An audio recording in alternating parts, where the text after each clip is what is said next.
Hello, hello. Welcome, wingmates.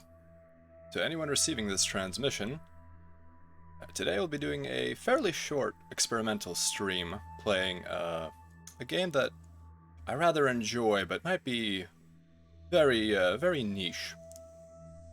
But since I wanted to try out streaming at a time that is more friendly for the European continent, I thought, why not? Let's show off some of our more unique tastes. Hi, Elric. Yes, smug Megamek. So, oh hi, JC. Oh no, oh the smug alien is judging me for my tastes.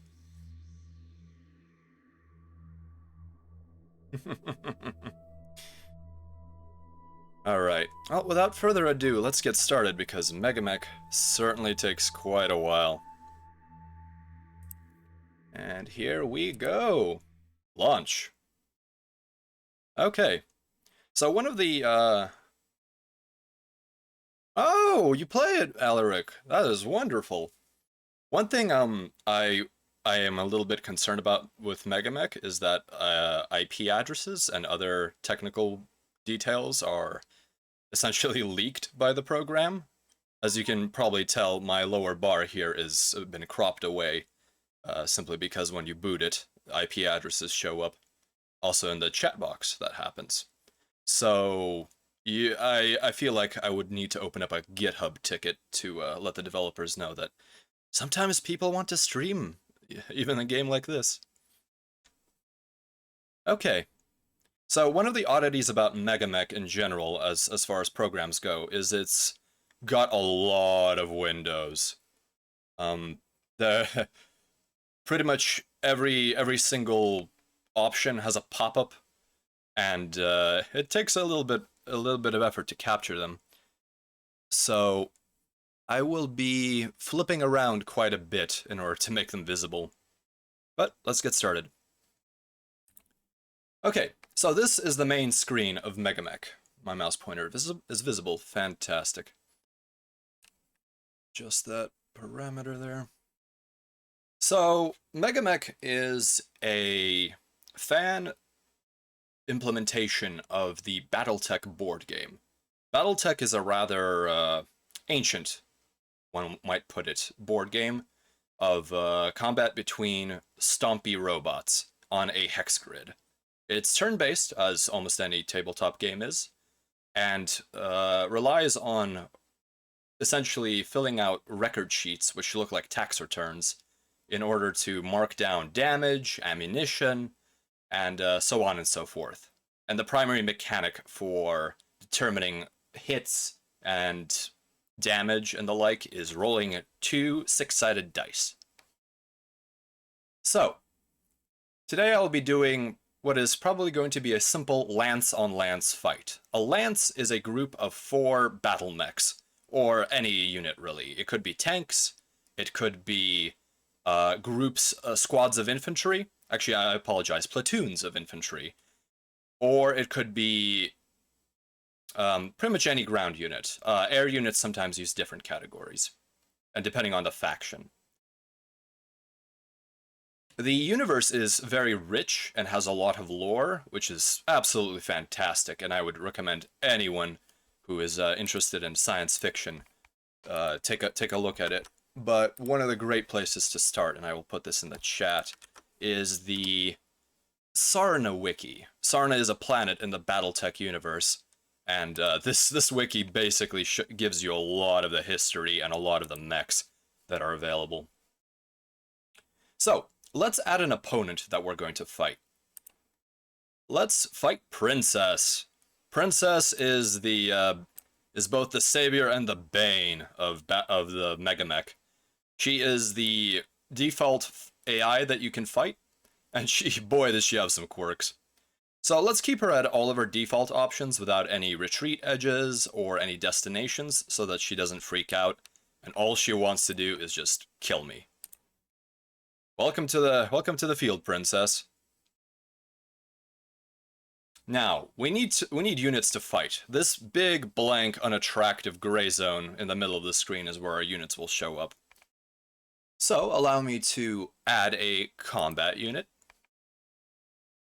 Yandri AI Hime.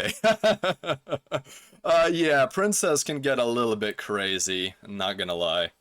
Sometimes she does something stupid, but sometimes she just stabs you right in the back. Let me enable the unit select screen. No borders, unfortunately. So this wonderful tax return here is a list of essentially all of the available units that we can fight with. So today we'll be using mechs, spelled with an M-E-K, to avoid any kind of copyright issues. And we're gonna use introductory mechs. So Battletech has a number of different eras. Introductory technology is essentially the most basic rules without any fancy things that demand you flip through the myriad of rulebooks that this particular game has. And if you've ever carried the physical books that you will know that it's a lot of paper. Luckily, you don't have to use most of it, but for simplicity's sake, let's do introductory rules. Alright, so mechs have many properties. Their primary ones are tonnage. I guess that is their primary property. Tonnage, speed, and some other things like that. So let's take a look at one of the classic mechs. Yeah. No, if you want to carry the books, you got to be pretty buff. Only the buffest chads play Battletech. Both mentally buff and physically buff. Absolutely yoked. Okay, let's take a look at a more classic unit. Hunchback. Okay. Let's expand our window a little bit here. So, I've selected the Hunchback. In this window right here that I'm highlighting, you can see that we have the mech chassis name, Hunchback, and its model designation. Battletech has way too many mech models. Pretty much every fluff book that gets published for this adds more and more mech models as they go through the years. So, in Megamek, this gives you the fluff. So this is an introductory type mech for the rule set. As you can see right here, it says it became standard in the year 5272. Which means that if you're playing under a rule set that is standard, like in a tournament, for example, you would be allowed to use this if the game was set in the year 5272. Although if you are actually following the canon of the game, different factions would obtain this mech at different times. Some would never obtain it, potentially, unless it's battlefield salvage. So the weight is 50 tons, which is smack in the middle of the typical battle mech ranges. It has a battle value of 1041, and battle value is essentially a points value. If you've played any war game, typically units have some kind of means of costing them in terms of their relative battlefield efficiency. And in this case, Battletech uses BV, battle value. Although technically it is battle value 2.0. We have a cost in C-bills, which is essentially dollars, star dollars, credits, whatever you want to call it, currency. And some of these mechs have a source, which book they came from, the technical readout from the year 3039. And we have the roll. Roll is a very abstract thing, but Juggernaut does describe the Hunchback. Here's one of the most important aspects of a mech, its movement. In this case, it is 4-6. The first number is walking speed, and second is the 6 is running speed. A mech can walk, and a mech can run. And essentially, you need to move to stay mobile on a battlefield, but you can do this either slower or faster. The faster you go, the harder it is to hit. It has an engine of a certain rating, which the extensive building system allows you to, I guess, Yes, and the movement is absolutely critical. This game is all about positioning, movement, and sometimes just darn straight up luck. So it has heat sinks. Heat sinks are a huge component of Battletech. So basically everything you do except for some actions, produces heat. So walking produces heat because your reactor is running and putting out quite a bit of heat in order to power the electro-activated fibers that compose your battle mech's muscles. And firing weapons produces an enormous amount of heat. Lasers and energy weapons in general produce extreme amounts. It's the way of balancing the weapons mounted on a mech with its ability to actually use them. And these mechs have a gyroscope. Typically it's a standard gyroscope, but you can have funky variants that are lighter, heavier, or more protected. And a gyroscope helps keep the battle mech upright. Yes, yes. Battletech has kept this essentially mechanic of heat and movement the same for, I believe at this point, over, oh my, 35 years or so? Might be more than that. I think it was the 35th anniversary recently. Okay. Let's see here. So here we have a display of the internal structure and the armor of a mech. This is basically its health. Now, the thing that makes Battletech an absolute slog when you do it on paper is the fact that all of this is recorded in a lovely little bubble sheet. It's pretty endearing. In fact, I may be able to show you using Megamek Lab what that looks like. Let's see here. Let me display Megamek Lab. So Megamek Lab is a program that is used to design... Uh-oh. Oh no, the window moved. Okay. So this is the program designed to essentially create mechs. A big part of this game is you can make custom mechs. So let's go to our cache, and we're gonna find a Hunchback. Hunchback 4G. Select that. So now we can see how this was built. Back in the day, you had to do this with pen and paper, but thanks to the beauty of Megamek Lab, you, oh yeah, no, it's, the calculations are very annoying, especially when you get down to fractions and calculating BV. Battle value calculations are the worst. For example, here is... oh, that window won't pop up. So, essentially, this is what a mech looks like when you go down to brass tacks. As you can see, it has a center torso, left torso, right torso, a head, 2 legs, and 2 arms. This is a standard humanoid bipedal mech. However, there are other designs that are, for example, quadrupedal, and my personal favorite, tripedal mechs, along with other unit types having different layouts. So, as you can see, the Hunchback here has in its right torso an Autocannon 20, which is one of the heaviest ballistic weapons available in the game, and in each of its arms, which have a shoulder, upper arm, lower arm, a hand, it has a medium laser, which is one of the bread and butter weapons in the game. Scattered around the mech, you can see various mandatory components, such as life support, a cockpit, the engine, the gyroscope, and, for example, the hips within the legs. And some of the equipment that is unique to the Hunchback's chassis is the autocannon and the ammunition in the other torso, along with some of the heat sinks that could not be fit into the engine. Now, I show you this because this screen is important to essentially understand the concept of the game. Normally, when a mech is hit, and you eventually figure out which location the whatever damage hit,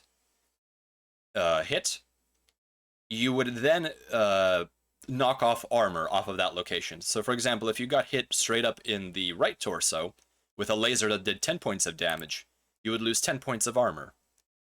Now, if you ran out of armor and you were down to internals, you would have a thing that would happen that's called a critical hit. Potentially. You roll 2d6, and on an 8+, you would have an opportunity to have a critical. Now, critical, in essence, is a random location within any one of these locations, which either has 12 or 6 possible slots. And, in essence, for example, let's go for the left torso. If you rolled So in essence, there's only 2 locations that could be hit in the left torso. Empty is a reroll. So you would be hit, for example, if there's a crit in the left torso, in your autocannon 20 ammo. That is bad news. That means your ammo explodes, and all of the damage that that ammo bin had remaining in it would blow up and destroy your left torso. But not only that, that damage would transfer to your center torso. And considering autocannon 20 ammo per ton has 400 damage, excuse me, 200 damage, no mech can survive this in essence. There are technologies later on in the game that will allow you to mitigate this ammunition explosion damage, but that is much later in the timeline, or actually before in the timeline. But that's sort of a Dark Ages thing that happens in the BattleTech universe. I think that's enough of that. Let's go on to the actual game itself. Let's adjust the lobby screen. I moved it up a little bit. There we go. And the unit select. Are there any other of these effects besides ammo exploding? Oh, Ultra. Yes, almost every single component, if it is hit, will have some kind of special effect. This is what makes BattleTech games last forever. So, for example, if your cockpit got hit with a critical, which is highly unlikely, your pilot will die, in essence. There are special rules that allow you to do things like skin of the teeth ejections, which is as your cockpit is being shot apart, you eject. But those are a bit beyond the scope of this playthrough. For example, if your engine is hit, you can take up to 2 engine hits before your engine fails. In essence, with each engine hit, you will gain more and more heat, which is incredibly crippling. And, like, for example, if your arm is hit, it will be harder for you to shoot with weapons mounted on that particular arm. So, every single component has its own unique effects. Some weapons explode, some don't. Most weapons and equipment, when they are hit, however, are just disabled. Okay, so now that we're with the Hunchback, why don't we actually select a Hunchback? That's gonna go to our arsenal. Let's see here. Let's remove the search bar. Let's have a heavy mech, or I'm sorry, an assault mech. Let's go with the awesome AWS 8Q, which is an absolute classic of an assault mech. Has 3 PPCs and has enough heat sinks to almost fire them continuously. It's 80 tons and it's pretty well armored. Its main issue is it's not a knife fighter. Select that. Okay, so we have a medium mech and we have an assault mech. Let's add something in the heavy category. The heavy category is anything between, I believe, 60 tons and 75 tons. Let's have a long-range mech, the Catapult. Catapult CPLT C1. This is a classic battle mech with long-range missile launchers and medium lasers. Let's select that. And let's have a light mech, just to show how weak light mechs can be. Although some of them can actually be quite powerful.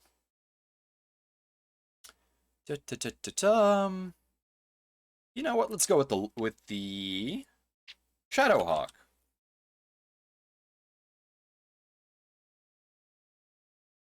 There we go. Oh no, I'm so silly. Shadowhawk is medium. Streamer debuff for Battle Mech, for Megamek. All right, I'm a silly man. Let's sort this by weight. What is the most powerful unit, or the one you would consider most dangerous? In absolute terms, a warship armed with atomic weapons, which would probably annihilate the battlefield just from orbit. But in terms of battle mechs, in essence, so Battletech is a game about combined arms warfare, and depending on your terrain and depending on your conditions, different units will have different strengths. And I would say that Generally, heavy and assault mechs are, just by sheer armor and ability to wield heavier weapons, most generally the most dangerous, especially the ones equipped by or created by the clans, which is a faction of essentially exiles from a borderline apocalyptic civil war within the Inner Sphere. The Inner Sphere is the setting of this game. And clanners, in essence, went off to the middle of nowhere, spent several hundred years developing advanced technology while fighting each other in ritual combat, and came back with a vengeance. And their mechs are by far the most dangerous. Because their weapons, they don't have trade-offs necessarily. Like, their cannon, the same type that the Inner Sphere has, would be lighter and potentially emitting less heat, with no trade-offs other than costing more battle value. They're just outright better. However, this is compensated for by clanners being absolute buffoons on a battlefield, at least when they were first introduced. Ritual combat is not good practice for total warfare. Okay, let's roll with, I believe, the Javelin. Yes, this is a short-range mech with jump jets, and I think we should have some jump jets. It only has SRM-6s, which are short-range missile launchers. Let's select this. Okay, so I still assume that if you don't have these units, you can still win with strategy. If battle value is balanced... Oh, I apologize, the unit selection screen is still on, which honestly is not the worst. Yes, a lot of this does break it down to tactics, but if you are heavily either outnumbered or outmassed, or depending on the terrain, you're too slow, you may lose. Now, this is up in a straight-up fight. However, most of the time, these games are best done with objectives, because that gives you an actual thing to do, like destroy a mech or capture a facility or do reconnaissance and get out. And that really brings the combined warfare aspect that Battletech has in spades to the forefront. This is where campaigns get very interesting, and Megamek actually has provisions for a campaign system called, I believe, oh wow, I'm blanking on this. 1 second, please. Mech HQ, there we go. And that allows you to run using special rules, games with pilots and mechs that you keep repairing and training and even customizing using that Mech Lab system that I discussed earlier. So it's incredibly detailed. It's just very time consuming, and it takes a special person to tolerate it. Okay, so now that we've created our force, sounds like fun when you put it that way. I want to try the campaign now. Actually do have long-term plans, and I don't know what long-term means in this case, to host a viewer and streamer campaign where, you know, people could participate if they, you know, had the time to commit to that. I would need a separately hosted server, simply because privacy is important, but that is something I would like to do. The nice thing is this is a Java program, so it can run on Mac, Linux, or Windows. So it's quite cross-platform compared to other games of this particular fan-made type. Okay, so we need to give Princess something to fight us with. So let's keep the same thing and attempt to keep our battle value the same. Now, if we look here, our battle value that we should be trying to match is around 4,640-ish. So let's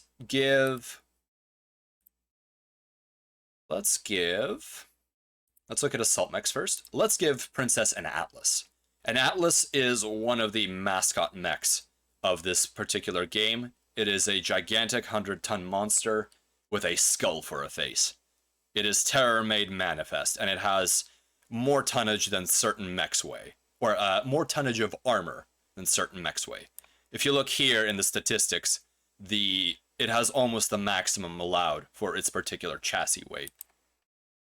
It also has the dreaded Autocannon 20, which does 20 damage to any given location in a single cluster point. Now, if you look at something like the Atlas's center torso, it has 47 armor. Bear in mind this is the maximum possible. So an Autocannon 20 can strip off nearly 2 tons, or sorry, more like 1.5 tons of armor in one blow. The trade-off is the Autocannon 20 has a dismal range of maximum 9 hexes. Bear in mind that the typical long-range weapon in this game has a range of about 21 hexes. So, we assign Atlas to Princess. Now, let's give her a heavy mech. Something of a different category. Now, the Thunderbolt. This is also a classic mascot mech.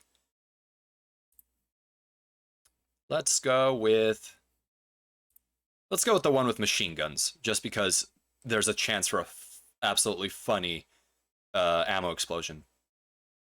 So the Atlas takes some finesse to use because it has pathetic long-range weaponry, which is its main balancing point. It simply does not have enough tonnage to mount both an absolutely heavy Autocannon 20, which I believe is a oh goodness, a 16-ton weapon? I'm actually probably not misremembering that. So 16 tons out of a total of 100, where already something like 20 is your chassis, and 19 tons is armor, leaves you with surprisingly little room to play with. So we're giving Princess a Thunderbolt, and we will also be giving her a medium mech now. Since I already have an Autocannon 20, let's give her something more of a more scouty. A Blackjack. So this is a very long-ranged weapon, and it's not a long-ranged mech, and it's not exactly balanced, but it's a good way of showing which mechs have issues in terms of their designs. And that's one of the fun things about Battletech, is if you use the canonical units, a lot of them are designed with some very funny quirks. So for example, let's take a look at the Blackjack. For its weapons, it has a bunch of medium lasers and 2 Autocannon 2s. So a medium laser weighs 1 ton and does 5 points of damage for the cost of 3 heat, whereas an Autocannon 2, I believe, weighs something like 6 tons and only does 2 damage, and it requires ammunition, which is explosive. It is not a good weapon. It has its niches, but definitely it's somewhat of a jobber mech. So let's select it. And so we have about 500 roughly points to play with for giving Princess her light mech. So a Commando is roughly in that range. Let's take a look at this Commando. No, that is dismal. I'm not going to inflict that kind of pain on her. Okay, let's go with the classic Commando Com 2D. This particular darlin weighs 25 tons, moves at 6'9", and has two different types of SRM launcher, which, as you can see, mandates 2 different kinds of ammunition. And it also has a medium laser. So it's a fairly well-balanced light mech. So she has some more points than us, but that's okay. Okay. So here, let me close this window. Okay. So here we have our forces arrayed. Let's change the camouflage for my forces to be something that I like. Oh dear. You can't see the camouflage selection screen because that's another window capture, so please bear with me for the time being. I really like fancy, gaudy camouflage, so let's go with a Solaris Stables camo. Solaris is essentially a gladiatorial tournament, where Solaris 7 is the planet, and the Solaris games are essentially the tournament, where Mechwarriors fight with customized battle mechs for prizes and for notoriety. Which is what we'll be doing now, essentially. So let's give Princess some camo. Yes, region capture would probably be the best, but I'm trying to avoid as much yabai things as I can, so once I get my setup a little more refined, I think that would be the best way to do it. I may even run this in a virtual machine, who knows? And let's give...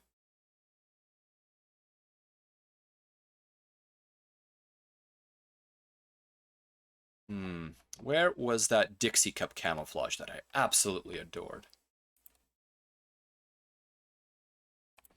Oh, did they change it? Okay, well, let's not tarry too much on that.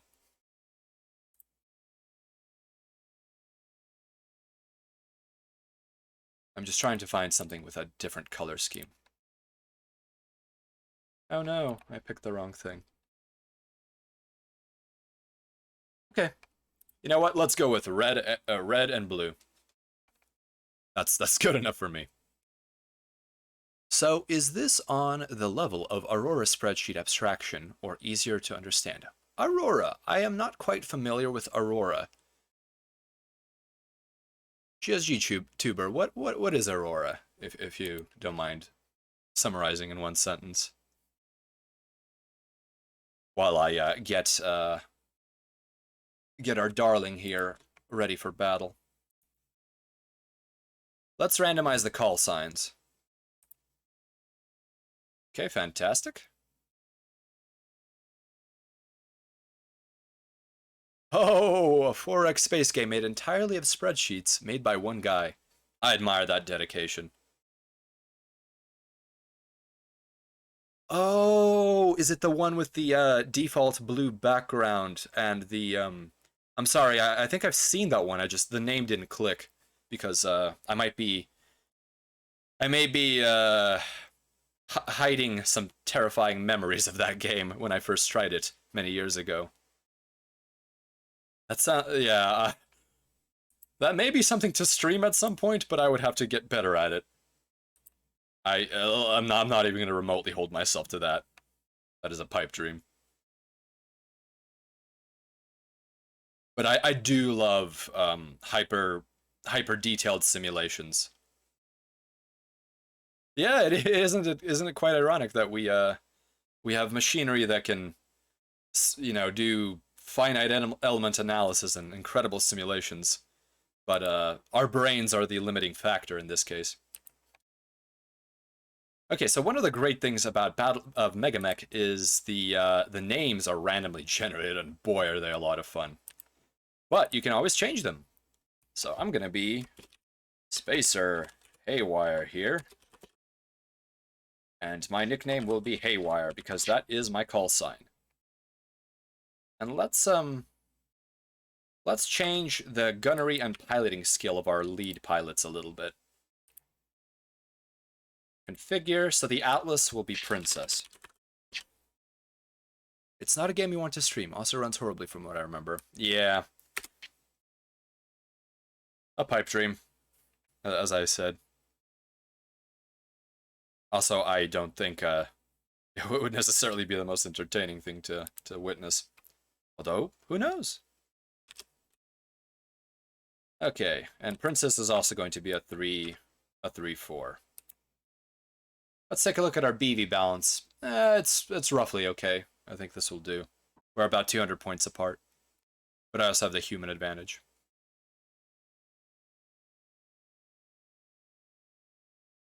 Okay.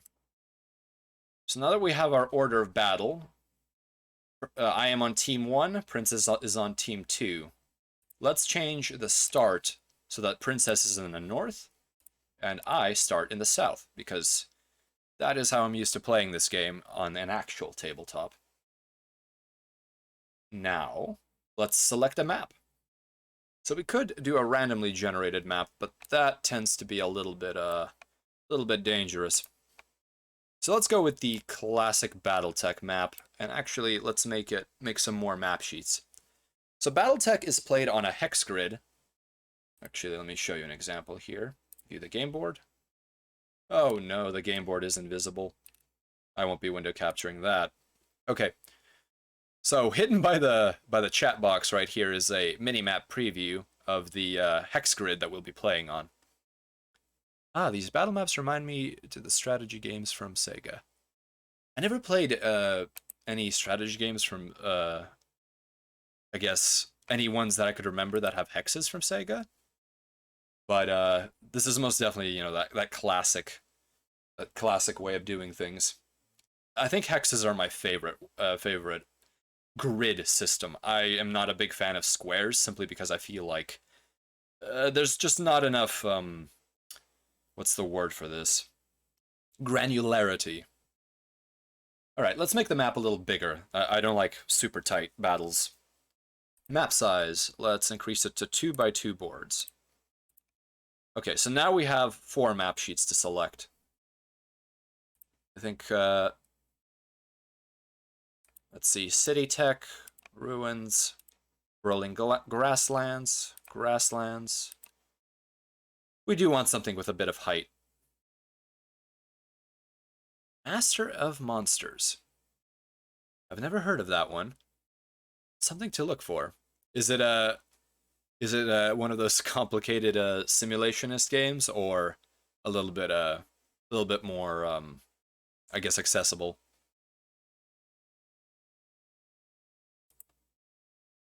Okay, let's go with Grasslands 2 for this particular grid.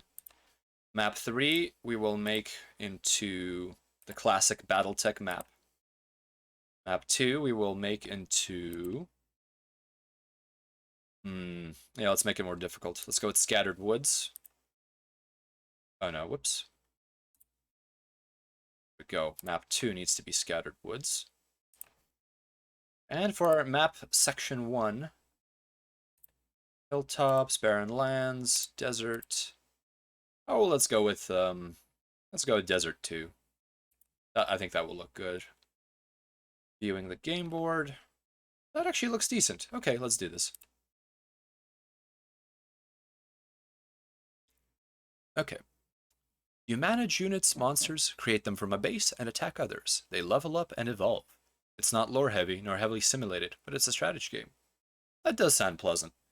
You've got the, you know, the necessary mechanics to keep you invested in your force, and if it's turn-based, that definitely reduces the stress factor, which is why my brain right now is not melting down nearly as much as it is with some of the other games I play. All right. Oh goodness, we've been going for this long, and we're only just getting started. That's Battletech for you. So you can actually set planetary conditions. You can't see the pop-up right now, which I will correct, I think, later. Let's see. So you can set things like gravity, the light conditions, which changes how hard it is to hit things. You can change the temperature. You can change wind things. Like you could be fighting in a tornado. You could be fighting in fog. You could be fighting in fog in a tornado at night. Actually, fog is disabled if wind is in tornado conditions. All in high gravity or low gravity conditions. So you can absolutely simulate alien worlds. But typically, the Earth-like world is the preferred place to fight. Yeah, fighting in a low-gravity night tornado is definitely a knife fight. Your to-hit modifiers will be absurd. And I'll explain more about the 2 hits when we actually get to the actual combat. So, let's save our unit lists, because in case something goes horribly wrong, we want to make sure that we can load as quickly as possible. Okay. Let me double check the game conditions, the game rules. I think that is acceptable to me. All right. Now you can't see it because I cut it off due to yabai issues, but there is an I'm done button where my mouse is going right where my current avatar is. So I will hit that. And good luck to us. Okay. So Battletech is made up of turns or rounds, and each one has different phases. In this case, we have the initiative phase. Basically, since you have to take turns, you have to decide who goes first and who goes second. And if you have more players, you need to know the order too. So the way Battletech does this is by rolling 2d6, which has a numerical distribution shaped like a triangle, ranging from the values 2 to 12, with an average of 7. As you can see, Haywire here, me, rolled a 7, which is dead average. Princess rolled a 10, because she rolled a 9 with her dice roll, and that +1 came from a special initiative bonus, which is a particular quirk of one of her mechs. This will be a huge problem for me. Okay, so the turn order, because it's not fair if you only move once, and move all your units, and the enemy moves all their units. We take alternating turns in a specific pattern that is essentially it should be an equal ratio, equal proportions depending on your force size. In this case, it's 1-to-1. So one of the odd things is I have to move first, because in this game, whoever moves last has an advantage. Because movement is technically simultaneous in-game, but in initiative, the person moving last has foreknowledge of where the opponent has moved to. And that is very important because it will allow you to line up a shot or pick a position where you have cover, while your enemy does not. So in essence, moving first is a disadvantage in this particular rule system. So let's move on. Ah, see, here's the text box where everything shows up. Glad I have a bunch of stuff going on there. Okay, let me enable some of the other important screens that you will need to understand this game. So you need the unit display and the minimap. So the minimap has come online, and it has unfortunately shifted. Thank you, Megamek, for being so fantastic. I'm gonna move the minimap under the chat. Oh yes, they really have upgraded Megamek in this recent release. This is the latest version. Just FYI. Oh yeah, it's a very straightforward game, but the isometric really helps because terrain is a very important factor. And let me turn on the unit display. And enable. Okay. Unit display. Okay, so this is essentially quite the important bit here. Yes, easy to tell what's what. Although it's going to get super complicated soon. Lolly, I don't think I like what I'm seeing here. It's the honeycomb game. Yeah, this is the honeycomb of death.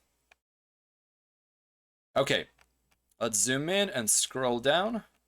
Uh-oh. Client settings. This is a problem. Let me adjust it, change the way my scroll wheel behaves. Let's see, client settings. Okay.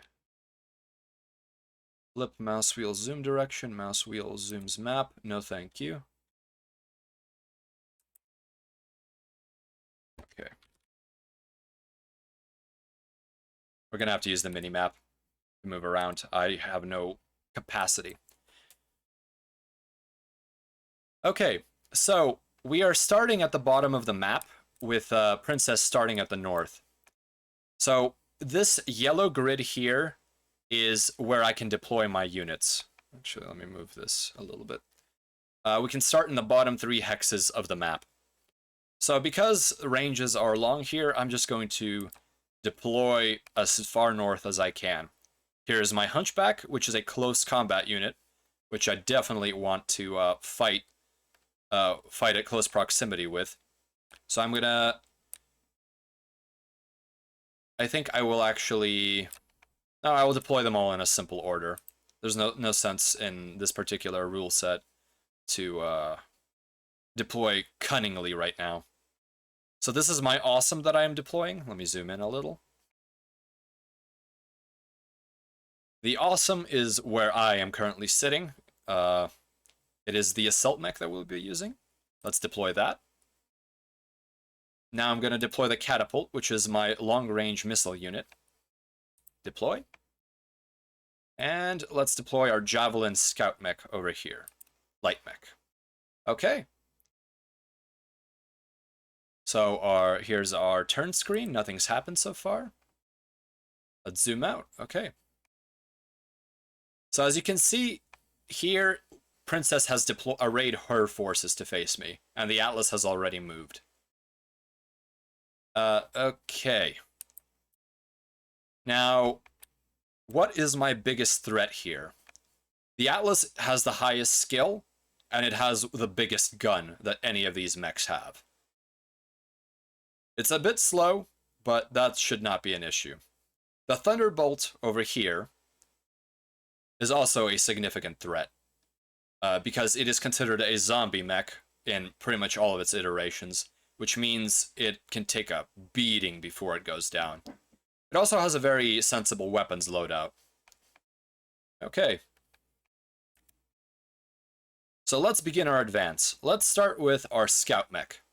This guy, we should never bring him into direct combat because he simply does not have the armor for it. So, actually, let me enable some more view options. Show possible moves, because these are fantastic. Show best oh, no, not that one. I forgot how bad that particular, There we go. Much cleaner.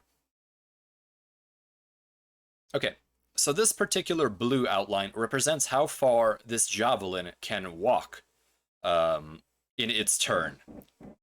This yellow outline represents how far the Javelin can run in its turn. Now, running is all nice and good because it makes you move faster, but it does increase the difficulty of hitting. In fact, any kind of movement increases your penalty to shoot. So so basically, the way the math works in Battletech is you have a base number that forms essentially a scale value, and in this case, for a pilot's gunnery, it would be the number 4.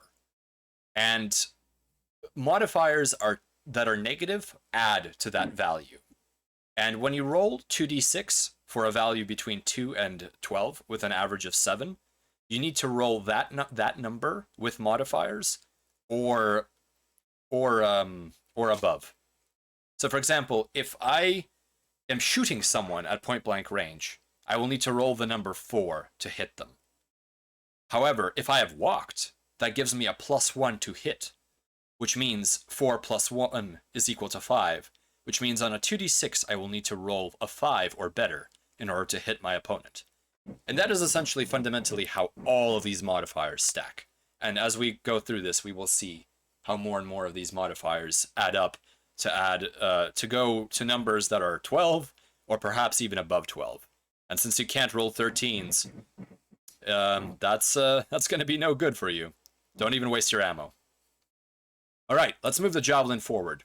Since we have no weapons in range, here if we look at the weapons tab, we can see that the short range of the Javelin's SRM-6 rack is 1 through 3 hexes, the medium range is 4 through 6, and the long range is 7 through 9.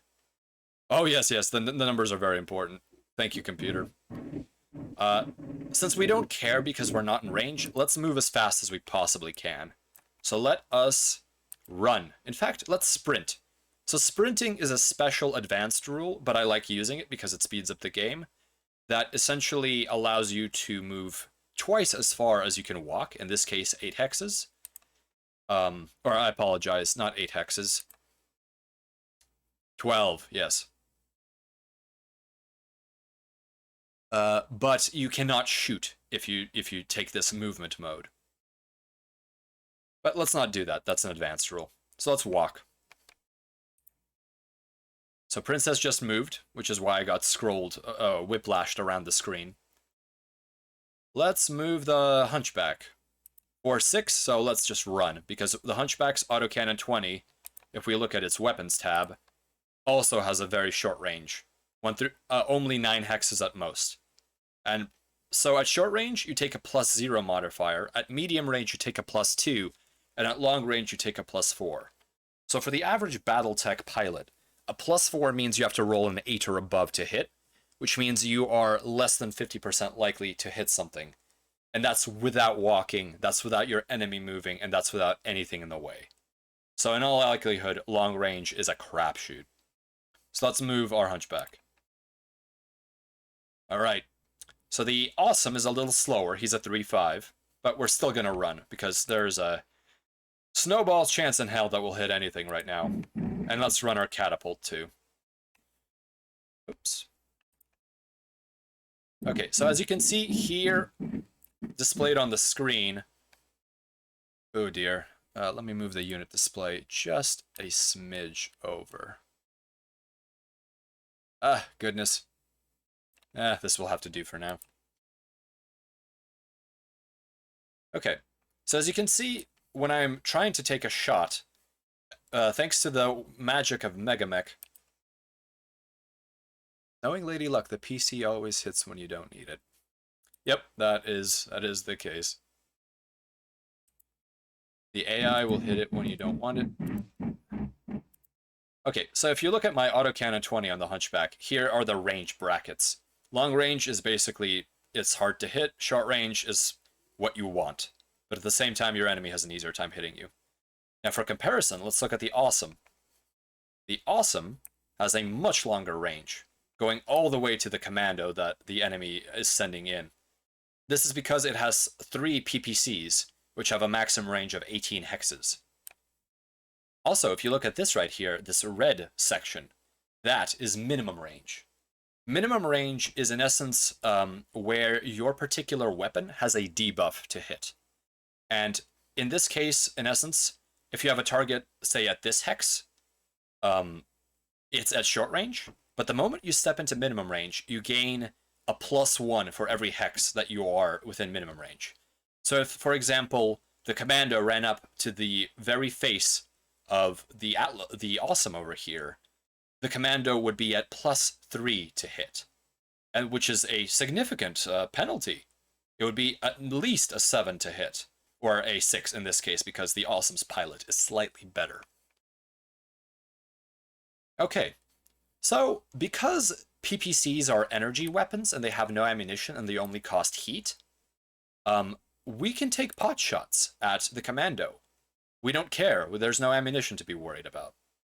So if we look at the breakdown, Megamek is absolutely fantastic in this regard. It's like having a sniper rifle against an enemy in close range. Depends on the weapon. Yes. That's a good analogy, especially if you're using an optical sight, which limits your visibility. It's unfortunately, I think, a conceit of this particular game. For example, there are autocannons, like on the Blackjack, that have a minimum range. But if you look at it, each of these hexes that is on the field is actually 30 meters across. It's a representation. So an enemy being, even 10 meters away for an autocannon of even, with a long barrel would not mean you can't, you could still jam the barrel in their face and you would hit just as well. But it is just a balancing mechanic that is typically applied to long-range weapons. For example, if we look at the catapult, its long-range missile launchers, let me zoom out here real quick, they have an enormous range, but they also have an enormous minimum range, which is where you have to do something called bracketing. And in essence, when you design an inner sphere mech, because clan long-range missile launchers do not have this penalty, in essence, you want to consider that if someone is point-blank to you, your missile launchers are worthless. They have no time to lock on, and the missiles will likely scatter and simply not hit the enemy target. So in this case, the catapult has LRM-15s, but look, it also has medium lasers. But at the same time, the mech design is such that the heat produced, if we look right here, by the long-range missile launchers, and walking combined, is similar to that the medium lasers can output when the catapult is firing either long-range missile launchers or medium lasers. So, in essence, when the enemy reaches knife fighting range, you won't be wasting heat sink capacity, nor will you be overloading it. You'll just simply switch to another set of weapons. And that is one of the fascinating things about the mech design in Battletech, is that you must balance these brackets or pick a range where your mech is most effective. Anyhow, let's get back to the fight. Okay. Awesome. Let's fire at the Commando. So if we look at right here in this block, the breakdown of how this target number 12, which is only a 2% or about a 3% chance to hit, was reached is very straightforward. Well, not really, but straightforward to an experienced player. So we start with a base number, 3, which is our gunnery skill. And the gunnery skill can go down all the way to 0, for reference, but the average skill is 4. The attacker, who is us, we ran, so that's a +2. The target moved a certain number of hexes, which you have to look up at a table, which is one thing that's amazing about having the computer handle this for you, because it is not a straightforward table. So the modifier for the target's movement is 4. There's a -1 for the target sprinting, which is a debuff that you receive when you engage in a sprint maneuver. And the target is also at long range, which is a +4. So the minus means it is easier to hit. So sprinting is a mech essentially making a straightforward dash, as opposed to weaving and bobbing around the battlefield. So even though the mech looks like it went in a straight line, normally if you're running or walking, you're actually, juking to avoid enemy shots and make targeting you harder. It's passively implied. In this case, he made a mad dash, so he's easier to hit. I have a much easier time lining up a shot. So I'm going to fire 3 of my PPCs, and as you can see, there a little plus sign here popped up, indicating that that weapon was fired. Now here I made a little mistake. As you can see, my heat is now 32 out of 28 possible that I could sink within the turn, and that is because each PPC generates 10 heat, and running generates 2. And I have now fired 3 PPCs, and I have ran, so thus 32. I don't like that. I am taking pot shots, and I don't want to overheat. So I'm going to hit backspace, and one of my PPCs will not shoot. I think that's perfectly acceptable. So let's hit the done button, which is off screen at the moment.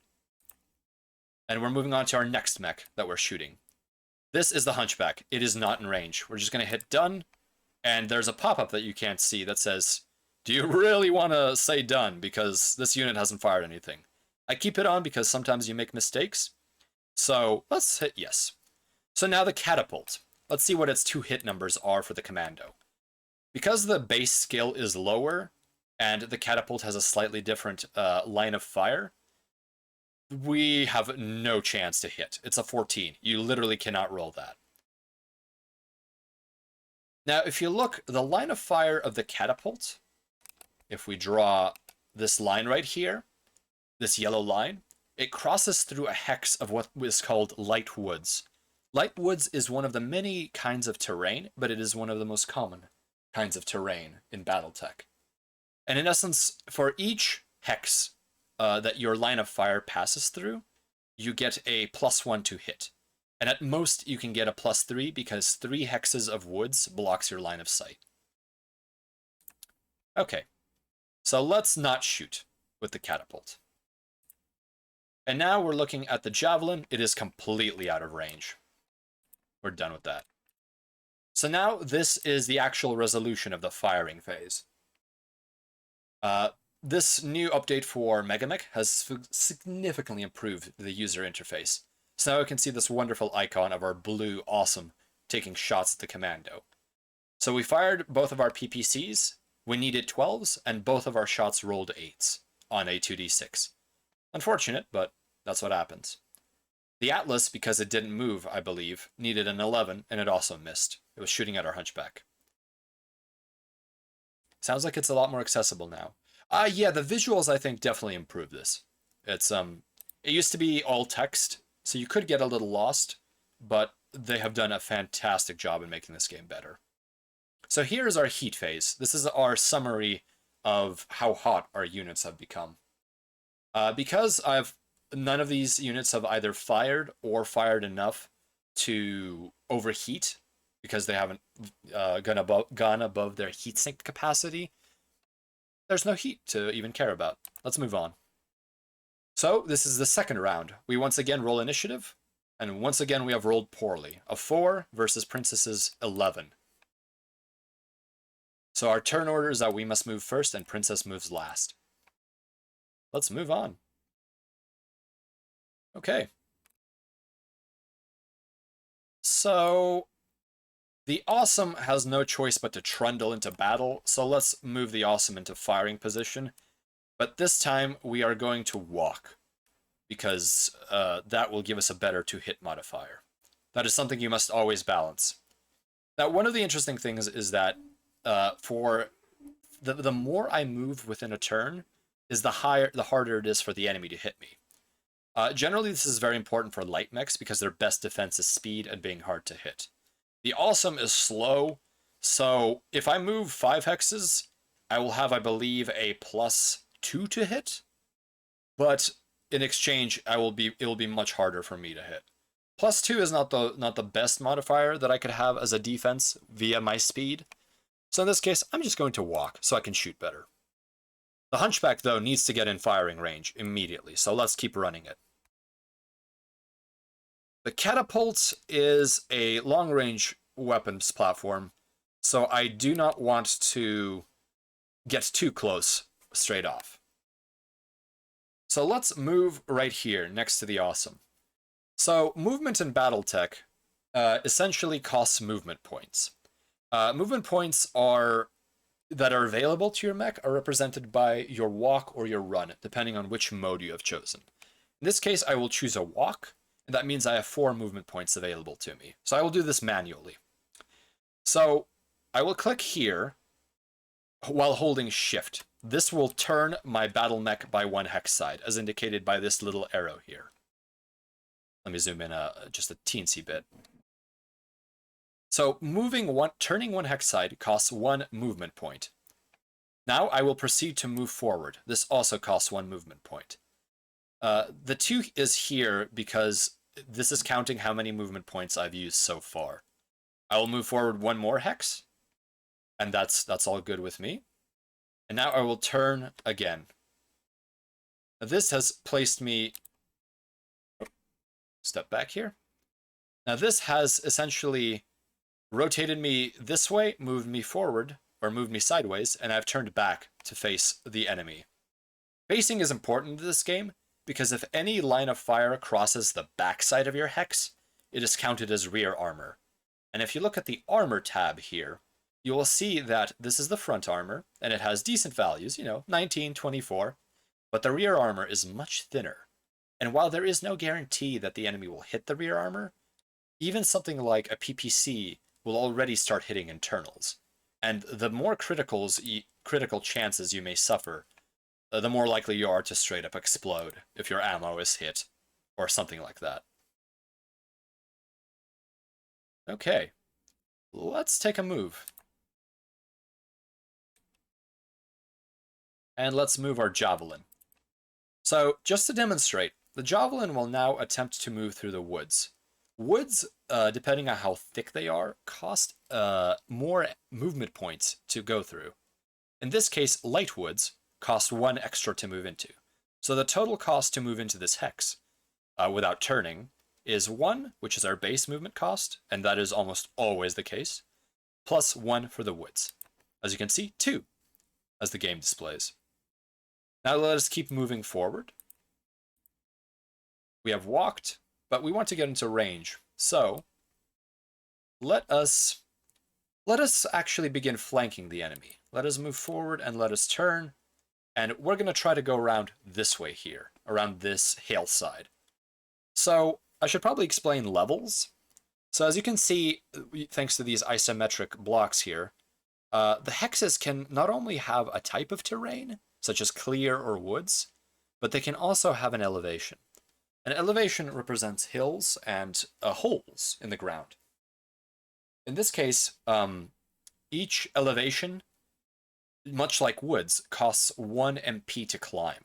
And a mech can at most change 2 elevations within a single move. And in this case, as you can see, this hill has a elevation change from level 0 to level 1. A mech can do that. And from level 1, we can move on to level 3. And this means a mech can do it. However, we're not going to climb the hill. We want protection from the hill, using the hill. This is because, in terms of Battletech heights, a mech is 2 levels high. And a level is just an arbitrary unit of height, which I believe is pegged at 6 meters approximately. So a mech is roughly 12 meters tall. And these hills, if we are behind them, this level 3 hill for example, either a level 2 or a level 3 hill will totally block line of sight for someone on level 0 who is trying to look at our mech. So for example, let me close this. You can see this yellow line of sight ruler is passing from level 0 to level 0. And even if this is a mech which is 2 levels tall, which means it can see over hills that are 1 height because it is higher than them, it is blocked. Okay, so let's complete our move with our Javelin. The Commando has charge and is also hidden by the hill, as you can see represented in real time by this X over it, from the perspective of our Hunchback, which means line of sight is blocked. And if you look at it, that is because this line of fire just barely grazes or actually no, I apologize, this doesn't count because it's isometric, but it passes over a height 2 hex, thus blocking our line of sight. Yes, terrain is king in Battletech. If you are actually behind some terrain, you are harder to hit.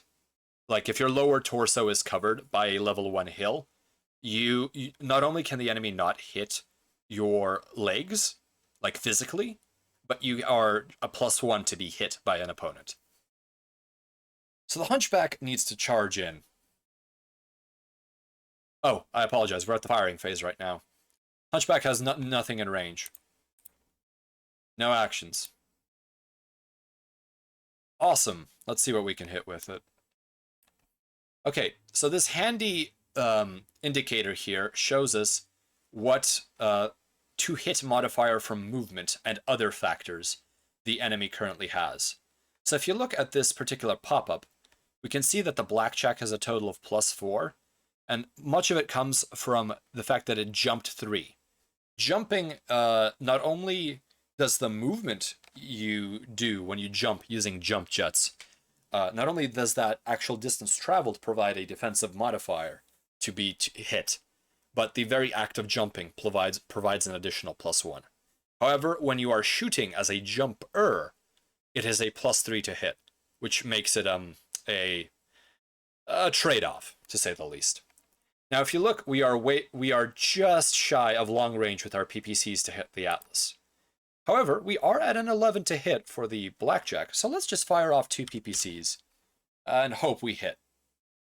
If you can shoot and you have the heat for it, there's almost no downside to shooting, as long as it's an energy weapon. Okay. Catapult. Can you fire? Yes, you are within range. Now the catapult, because of the way the modifiers add up and the fact that it's in range, means that it has a 9 to hit the Atlas. This is good enough for me, and since we'll be closing range very shortly for a knife fight, I'm going to fire off both of my LRM launchers. If you hover over these wonderful blue arrows, if the pop-up will appear, you can actually see what's happening, the 2 hit numbers and what is being fired by whom. Okay, we're done with the catapults. Javelin also has nothing it can do because it's out of range. Okay, here's our round report. The Awesome has actually hit with one of the PPCs using the partial cover table. We managed to not actually roll a hit on the blackjack's leg, so we hit the left torso. Beautiful! As you can see, it took 10 damage and only has 5 armor left. That is excellent news. 5 armor is almost nothing, so we can begin breaching its internals if we land another lucky hit there. And nobody else hit with anything. Let's move on. In our heat phase, nobody went above their heatsink capacity. Okay, this time we have 1 initiative, so Princess will have to move first, and we get the last move. This is what you want when you're knife fighting. And by the way, you actually can knife fight using things like retractable blades on certain more advanced mech designs, but that is beyond the scope of this particular video. Oh, I've almost forgotten. I wanted to play some Mechwarrior 2 soundtrack for you guys, just as background music. Please let me know if it's too quiet or too loud. Audio is a bit of a troublesome thing. There we go. A classic Mechwarrior soundtrack.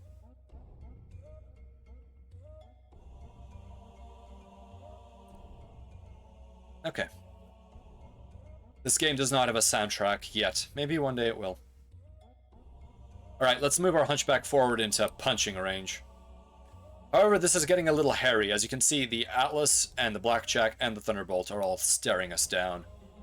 So let's also do a little bit of an avoidance maneuver here and swing around the hill. Flanking doesn't always work, but sometimes you have to do it. Alright, moving forward with the Awesome. I'm still going to walk, because I want to get into medium range where the hits are more likely. But at the same time, I also want to keep my shooting modifiers at an acceptable level. And we don't want to get too close to the Atlas. Alright, move. Catapult has an optimal range of 7 due to its missile launcher, so we can keep walking forward. And the Javelin, let's keep moving it around the hill, but let's also make sure that the Hunchback is sort of in sync with it, so that we have a sort of a coordinated attack. So let's actually not move that far. Let's move the Javelin here, and it should be protected by the hills. There we go. As weird as it sounds, I love putting different BGM from other series for the text-based game, and it needs ambient. Yes, definitely. I have some other series I would love to play background music from, but I'm hoping that since Mechwarrior 2 is abandonware, there'll be fewer context matches with it. Also, it's quite thematic and nostalgic. Okay. So, no targets for the Hunchback. Well, everything is in red hexes. We're done with that. Let's move on to the Javelin. Nothing either. Done. Moving on to the Awesome. We have a pot shot at the Blackjack for an 8 to hit, or the Atlas at a 9 to hit. So we're going to hit the Blackjack. All things being equal, lower numbers are better. So I think at this point we can begin to start overheating. I believe it's worth it in this case because we have a fairly good to-hit number. So let's fire off 3 PPCs. I will hit 31 heat, and that will put me at 3 heat above normal. So you have a heat overflow scale, which runs from 0 to, I believe, something around 24. I never reached those numbers, so generally speaking, it's not something I remember. You always look it up with a table. But in essence, when we overheat, we have penalties that start popping up. Typically, it begins with movement or with shooting restrictions, which means as you get hotter, your to-hit numbers start climbing because you gain a penalty. And at a certain point, your mech starts moving slower because the myomers, which make up the leg actuators and arms too, do not operate optimally past a certain heat level. And at certain points, you can actually overheat to the point where your ammunition may cook off on a random roll, or your mech may shut down. So don't go too hot. But in introductory level play, overheating is an important technique that you have to master. And we will not be shooting our small laser because the range is pathetic. Alright, we fired, we're done. Catapult. We'll fire our LRMs at whatever's easier to hit. And in this case, it's the Atlas, just the way the line of sight works out. We'll fire both our LRMs, and as you can see, we're still not going to overheat. And medium lasers are out of range anyways. Okay. Blackjack has shot at our catapult with an autocannon 2. As its name implies, the autocannon 2 does 2 damage. And one interesting thing about the lore of Battletech is that weapons have categories like LRM 15, or LRM 20, or autocannon 20, or autocannon 10. But these do not represent a caliber or a manufacturer, they represent a generalized family, which could be a single shot firing cannon, or a rapid fire cannon, but in general it does 10 damage. Or, 20 damage. Some of the other weapons, however, don't have their category in them, like the PPC. So the Atlas fired an LRM-20 at our catapult, So missiles are interesting in that they have to roll on a special table, which averages out at around the middle value of the missile rack size. So an LRM-20 can technically do anywhere from, I believe, 2 to 20 damage, but it is most likely that you will do about middle of the road 10 damage or so on average. In this case, 12 missiles hit. It's a cluster weapon, as they call it. And for LRMs specifically, and not all cluster weapons do this, you have to divide it into groups of 5 points of damage or less. So in this case, 12 broke down into 5, 5, and 2 clusters of damage. And those were distributed to different locations on our battle mech. So our catapult took 5 damage to our left leg, we took 5 damage to our right torso, and 5 damage to our right arm. This is where, you know, something like an LRM-20, despite the imposing number, is not actually that scary in some sense. However, if you have an open chunk of armor, where you have internal structure exposed to enemy fire, this is where cluster weapons come into their own. Because there are more chances per turn for you to land a lucky hit on an exposed piece of internal structure or equipment. And that is, that's how mechs explode in essence. Okay, so our Awesome actually landed 2 out of 3 PPC hits on the Blackjack. And we did not hit the left torso again, but we did bring down 2 of its sections to fairly low armor numbers, the right leg and the right torso. The catapult has fired, it's missed with 1 rack, and 9 missiles hit out of the other LRM-15 that did hit. So, the Atlas, as you can see, still has plenty of armor left in its left arm and right torso. It's going to be probably the last one standing. Here's another interesting part of Battletech. Mechs can fall over. Not all units can fall over, like tanks don't have to check this. But any mech that takes more than 20 damage, or 20 or more damage in one turn, has to make a piloting skill roll. And if you look in the oh, lovely, look at that. If you look at a pilot's skill level, it's usually 2 numbers. Typically 4/5. The first one is gunnery skill for shooting, and the second one is piloting skill, which is used for these checks or for melee attacks. In this case, this pilot had to make a piloting roll, and this happens depending on... there are many conditions that could result in a piloting roll, but the most common one is damage. So, the modifier for taking 20 plus damage is +1. So his number that he needed to roll was a 6, which is kind of scary because that is nearly half the time you will fail. He rolled a 4 and fell. And when you fall, depending on the tonnage of your mech, you will take different numbers, different amounts of damage. Usually it's going to be a fraction of your tonnage. In this case, the Blackjack, who is I believe a 50-tonner, has taken 5 damage. So he took 5 damage to the rear right torso, and now he only has 1 armor left on that. And the pilot must also do a seatbelt check, as they call it, where he must make the same number in order to avoid essentially whiplashing his neck till it breaks. A pilot actually has health. The health is anywhere from 0 to 5 hits. And each time you are hit, there's a chance that you are knocked out. And that is an easy way to make a mech essentially useless for quite a few turns. We may encounter that in this game. Alright, let's move on. As you can see, my Awesome now has gained 3 heat. This is the safe zone. If I go any higher than this, I will start taking negative effects. So, in my next turn, I will not fire 3 PPCs. I will probably be firing 2. And in this case, I have lost my initiative roll. There is actually a chance I will lose this engagement to Princess, because she has slightly more battle value than me, and she has better initiative. But this game is all about fighting, not about winning or losing, because otherwise no one would play Battletech. So as you can see, the Blackjack here has fallen over and has a prone indicator. And as you can see, he did a bit of a topsy-turvy spin as he fell on his backside. And now he's facing reverse. This is an absolute pain because it means you can't be...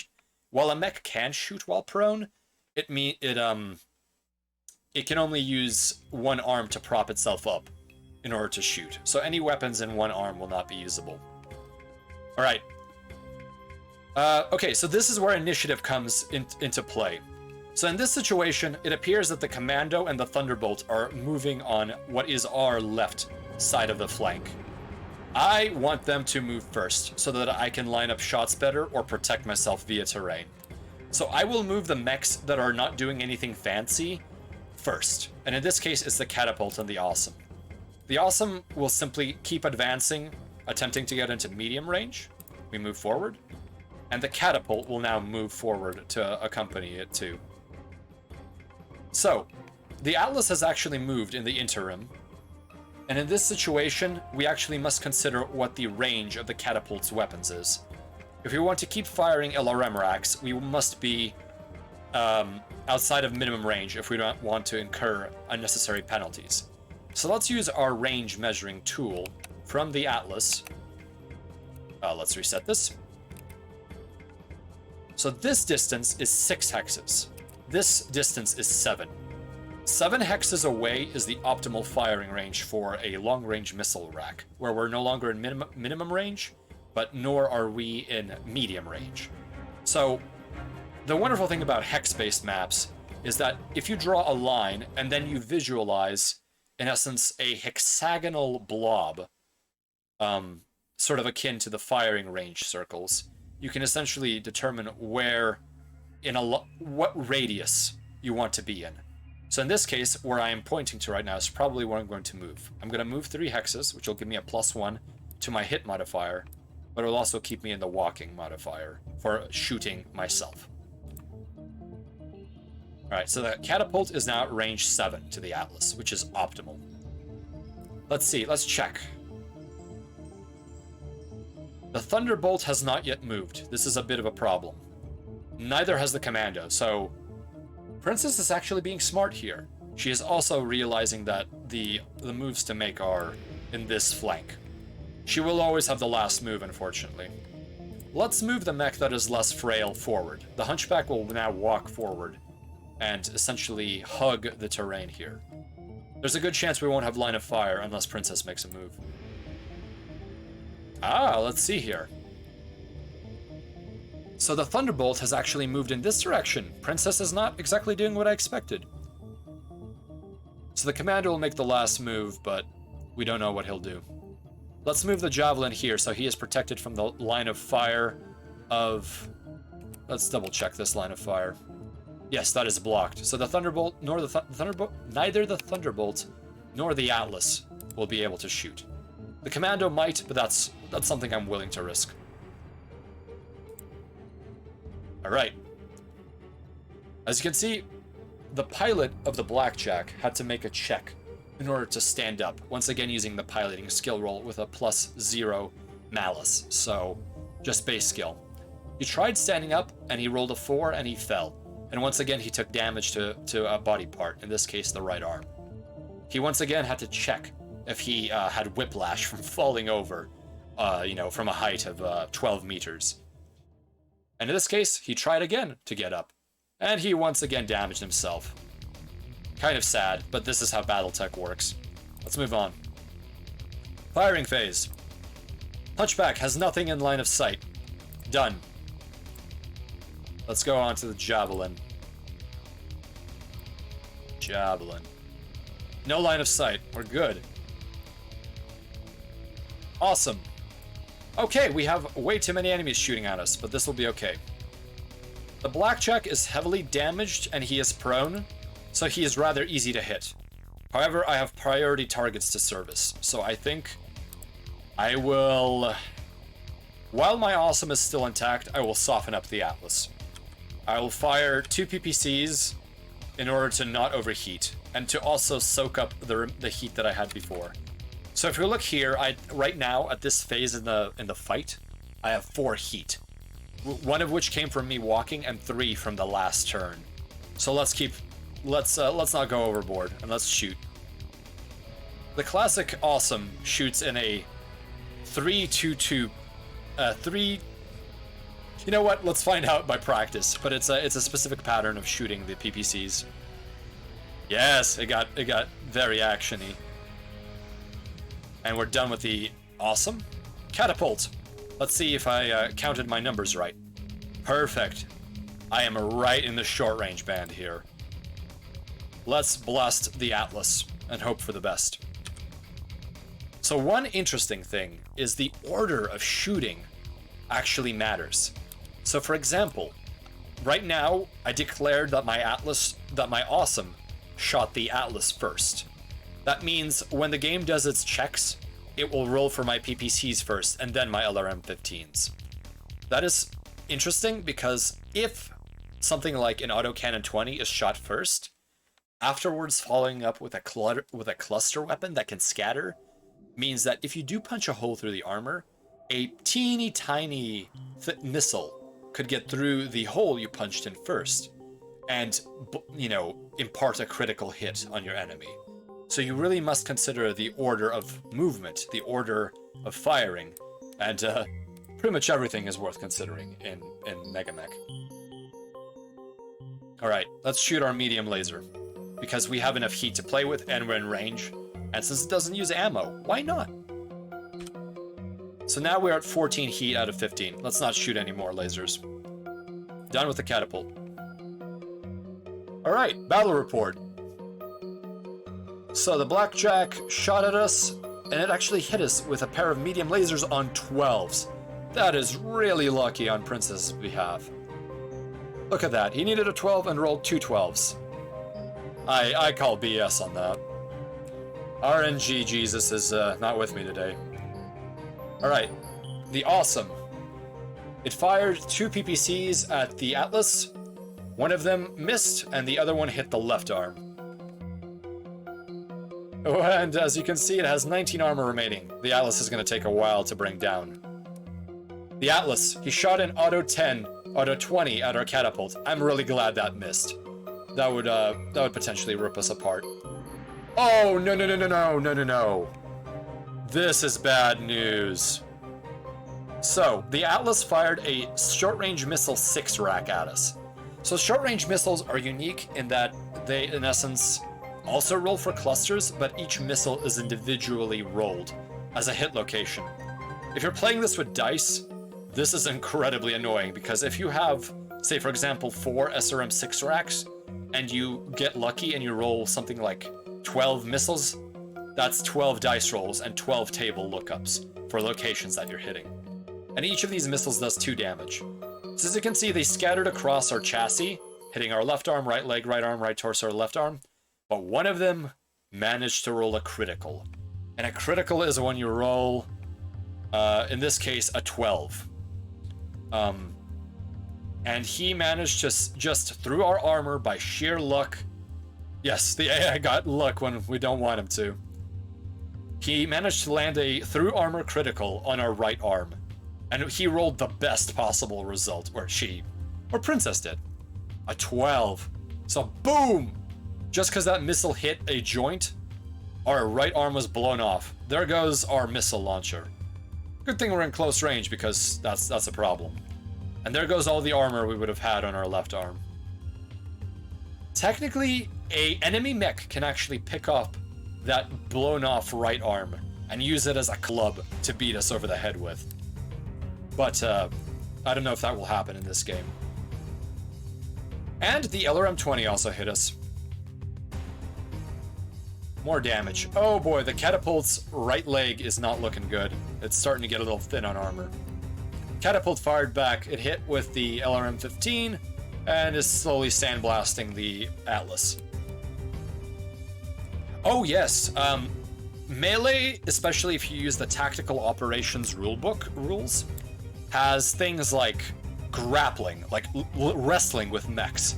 You can throw enemy units. Like for example, you can pick up power armor and throw it across the field. You can also push an enemy mech. You can kick an enemy mech. You can punch, and you can use things like hammers and clubs and knives to stab, crush, and just decapitate enemy mechs. If there's a rule, there's a chance it's in one of the expanded rulebooks. So the Thunderbolt shot at the Awesome, and luckily only the LRM-15 hit. The Catapult has suffered enough damage that it had to make a piloting roll. As you can see, our catapult has fallen on its right arm, and because the right arm no longer exists, the damage transferred to the next hit location. In this case, the right torso and the center torso. Not good. Alright, and our pilot is good enough that he didn't get whiplash. Okay. The Thunderbolt and Atlas both have ended up overheating in order to do those attacks, though. We may be able to use this to our advantage. I'm a very conservative player when it comes to heat, but the AI generally isn't. Unless you set her to be that way. Princess can be best girl if you want her to be. There, our catapult's fallen over. Just like me out of bed every morning when I'm on World. Okay. So, the smartest thing to do when you have a fallen over mech is to have it stand up, because it's not going to be very mobile this turn, because each attempt to stand takes 2 movement points. So, you might as well just get it out of the way. So let's... Since we've lost LRM launchers, we might as well move into medium laser range. So what we have plotted here is a stand-up, which is this lovely 2 with an asterisk. That's the cost for doing that. And also moving forward. And we are being asked in a pop-out box that we don't have that visible on screen. You must make the following piloting skill checks for your movement. Need 7.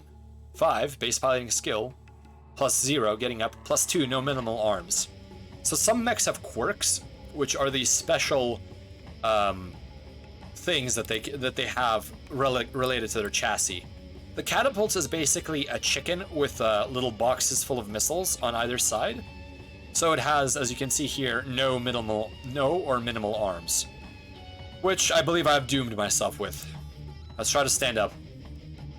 And the catapult has actually managed to get up. Good, good.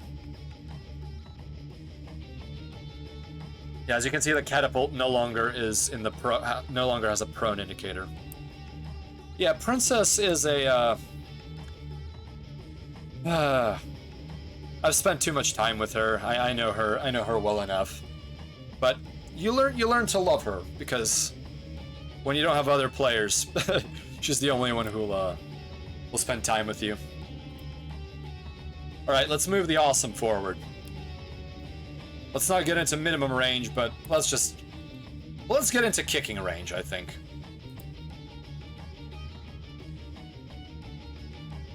Actually, let's attempt to take position in this tree. So, one of the interesting things mechs can do is that they can rotate their torsos, and this will be a good demonstration of how that is used in-game. Okay, so who hasn't moved? The enemy Commando has not moved, and the enemy Atlas hasn't moved. So the only threat is the Commando to our flankers here.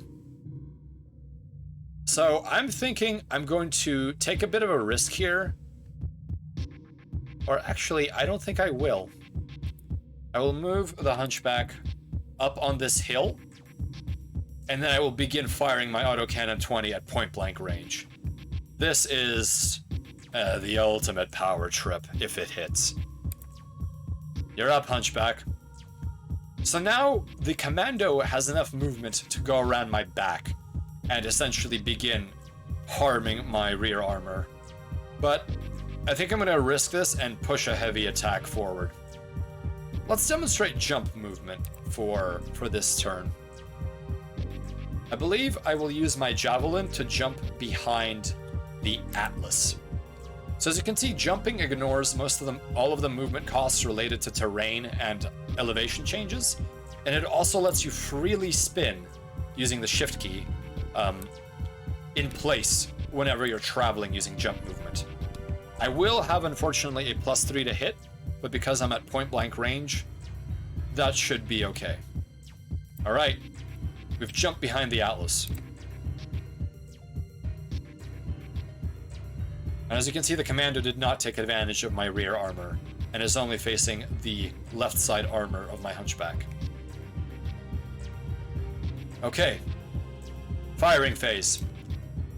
Because we want to attempt to punch holes before we try to get our shots into those holes, let's use our Hunchback and its Autocannon 20 to target the Atlas. So we're at a 7 to hit because of our 4 plus 1 for walking and 2 for medium range. Now, as you can see, the Atlas is just shy of short range for us. So let's see what shooting at close range does for us. So the Blackjack is not exactly the most threatening target on the battlefield. However, it is still an active threat with the medium lasers, and never underestimate that. Never underestimate what your enemy can do to you, even if their mech is barely functional. And especially if you can punch or kick you. So let's try to knock out this Blackjack while we have the chance. Or, let's take a look at the Commando. The Commando, because he is in short range and he moved very little, is actually incredibly vulnerable right now. He's only a 5 to hit, which is really good odds. So in order to conserve my limited ammunition, which I only have 10 shots of for the Autocannon 20, and in an attempt to get rid of a light mech, which if it is hit with an automatic 20, it will crumple like paper. Let's take a shot with the AC-20. I really hope we hit, because it's beautiful when it does.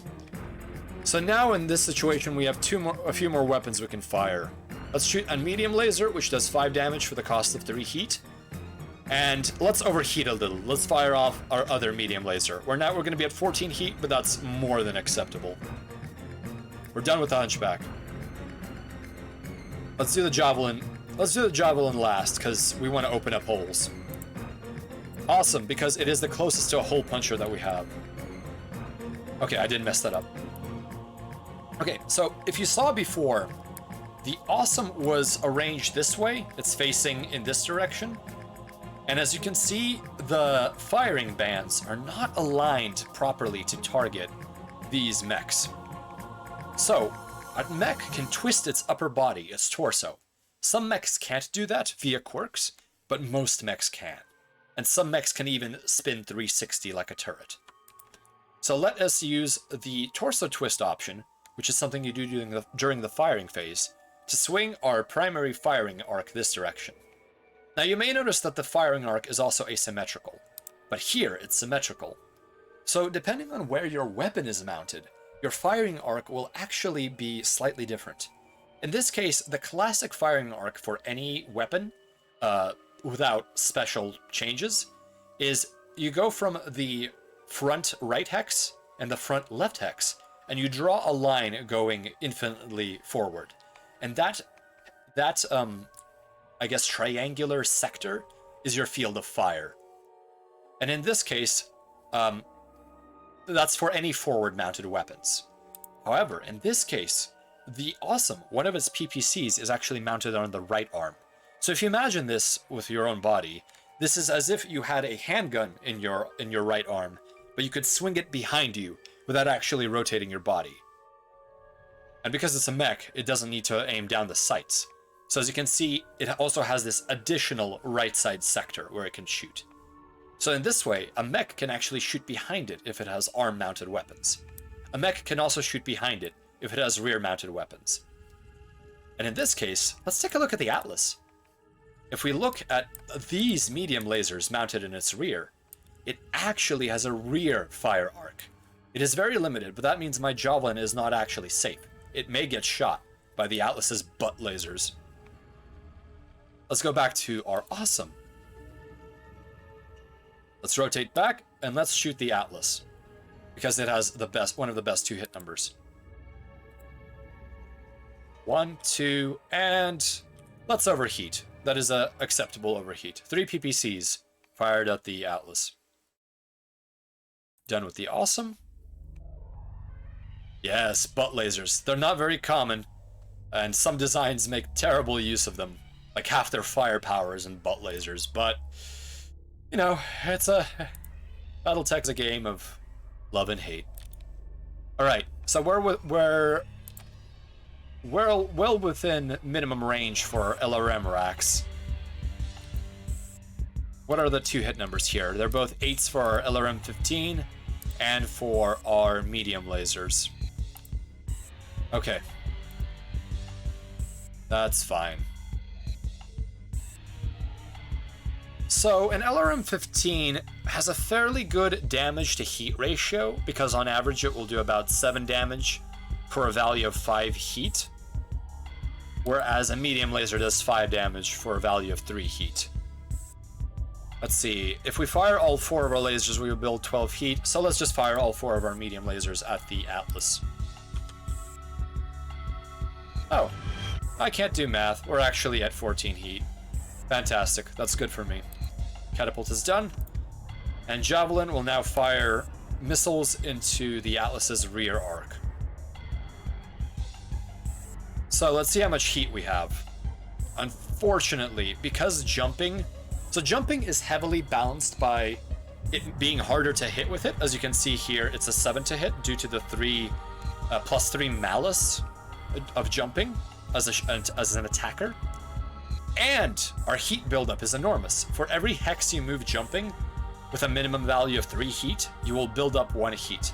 Half of our capacity has just been burnt up into this. However, I will likely not get another opportunity like this, so I will shoot both my missile racks, putting me at fairly high heat. 13, which is tolerable. Shooting phase. Alright. Hunchback, he did it. Oh no, the glancing blows quirk. Glancing blows means if you land exactly the number you need, the enemy takes half damage because the shot just kind of grazed them. So we hit the left leg, but we still managed to destroy the armor, and we still managed to hit the internal structure, just because the armor on the Commando is so weak. It's a light mech. And we hit with 2 more medium lasers. We actually managed to destroy the left leg. So the Commando is no longer essentially mobile. It has 1 leg. And while it technically can get up and hop around, good luck, especially for an average pilot. So the Commando shot back at us and it hit us, but the damage is tolerable and our armor levels are also tolerable.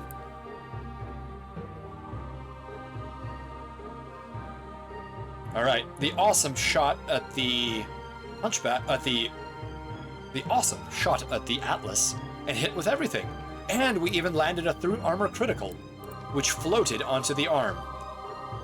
And floating criticals means that when you roll a 12, you roll again and you look for a different damage location.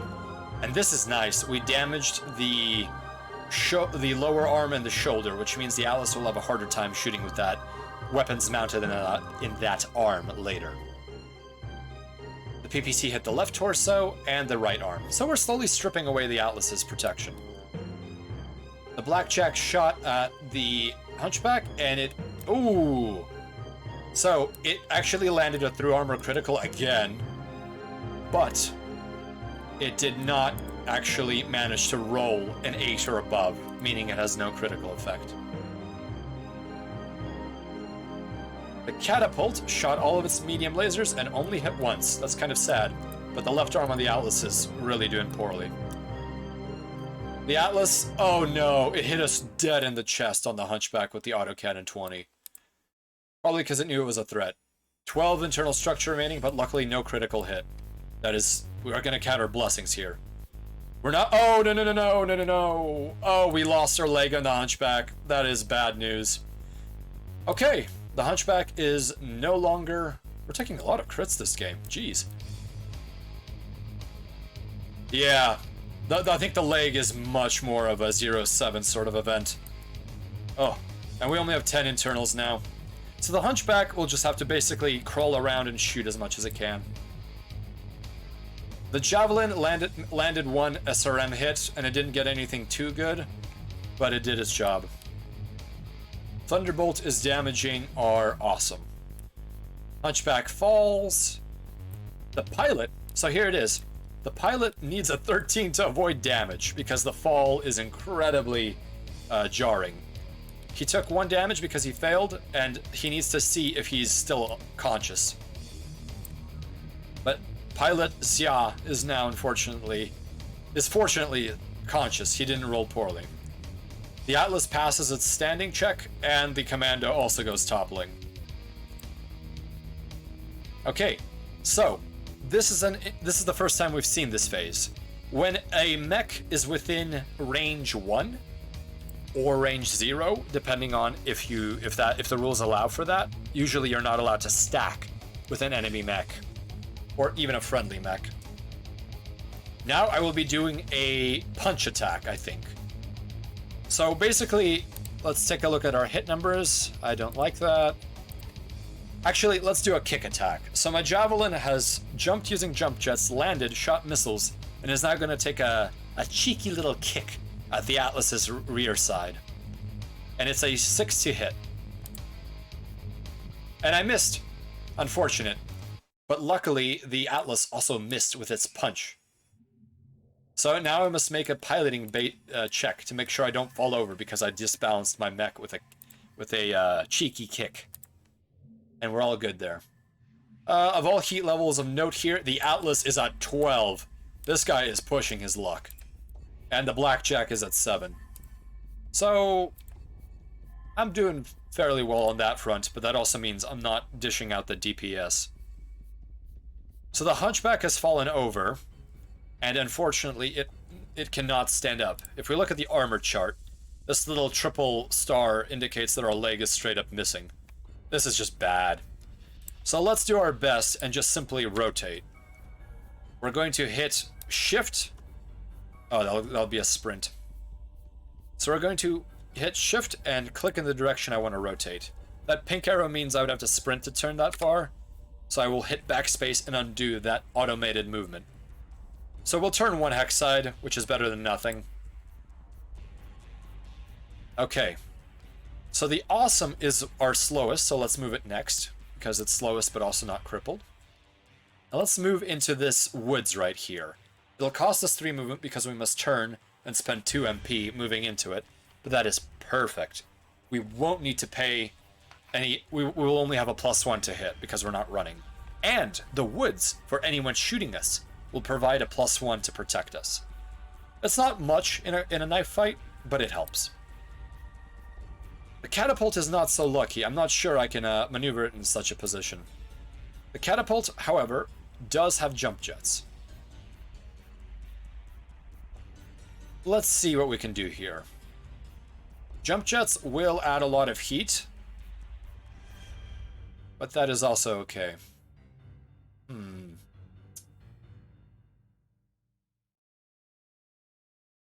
Decisions. So, the catapult, if we jump it, as indicated by this red outline, will be able to make it to the top of this hill and just shoot anyone down here at deviously close range. We can't actually get behind anyone, but next turn if we jump, we will be able to do that. And in addition, we will have a fairly good to-hit modifier, even at point-blank range. And this will also distract the enemy mechs from shooting at us. Conversely, we can make a move closer to a place where we can hide in the woods, or we can, in essence, slowly make our way to outflank the enemy. But I don't think that will happen. So actually, let's try jumping to this hex of woods, because it'll give us extra protection. This may not be the wisest move, but it's the one I have in my head right now. Okay, that move is complete. The last unit we have to move is the Javelin. The Atlas has not moved. Princess is wise because any mech with an enemy behind it is the one you don't want to move. Now the Thunderbolt actually moved closer to the Hunchback and is now threatening it.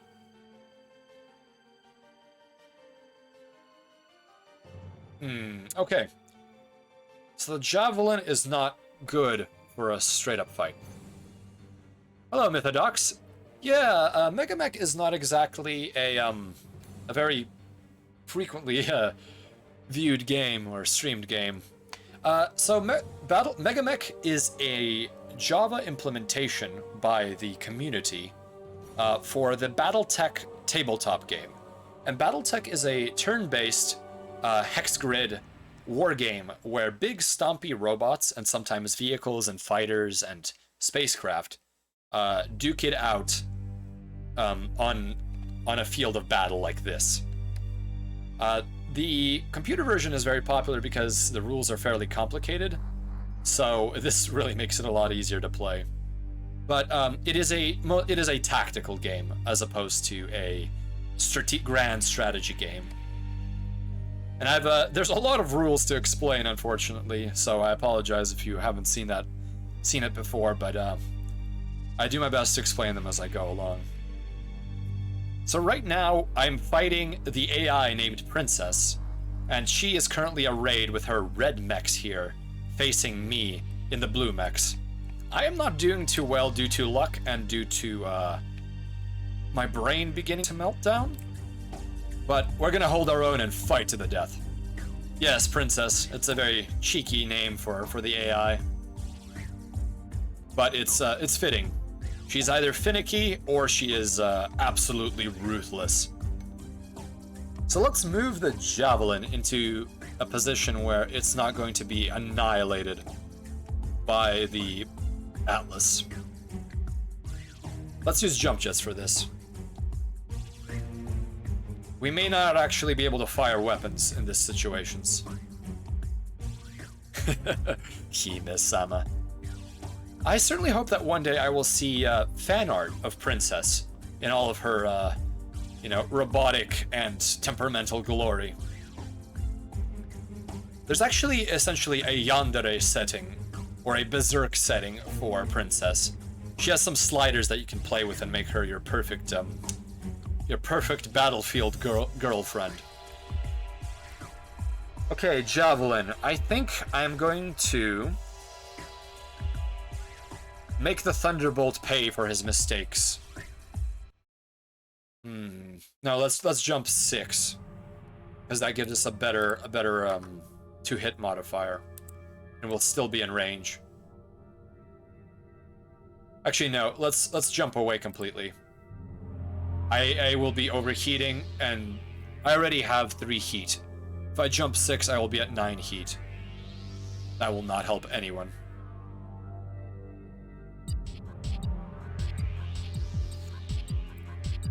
Okay, Javelin's jumped back. So the Commando attempted to stand, and he fell over again, and he took damage. See, as you take more hits, the number to stay awake as you, nearly break your neck with each fall increases. This time he needed a 5. When you're at 5 total hit points of damage, you need something like an 11. So in essence, you're going to be knocked out long before you die. Okay, firing phase. The Hunchback will attempt to shoot the Thunderbolt.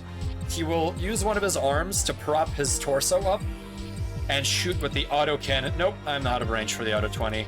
Okay, we're just gonna fire with a laser. Sorry, Hunchy.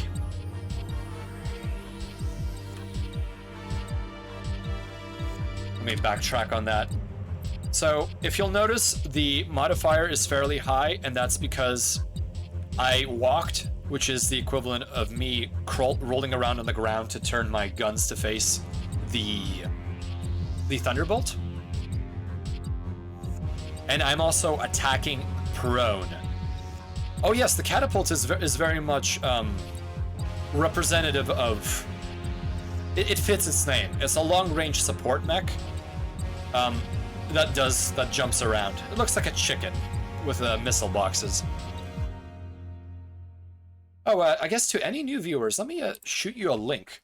I'm a little bit multi-threaded right now, so I'm having difficulty pulling up images of these mechs in their proper form, but if you're curious what they look like and what equipment they have, here is the Battletech wiki, Sarna, which is a fantastic place if you're interested in the lore and the, I guess, more technical aspects of the Battletech universe. Okay. Let's get back to our unregistered Hypercam 2 capture here. Okay, so yeah, when you prop your mech up, it is much harder to shoot. So that's why that's happening there. Alright, we fired a medium laser, and we really can't shoot anything else. Done with the Hunchback. Awesome, we'll keep taking pot shots at the Atlas. If we shoot again, we will overheat. I don't like that. We're only going to shoot twice. Done. Okay. The catapult has a lot of targets at its disposal. Let's see what the medium lasers can do.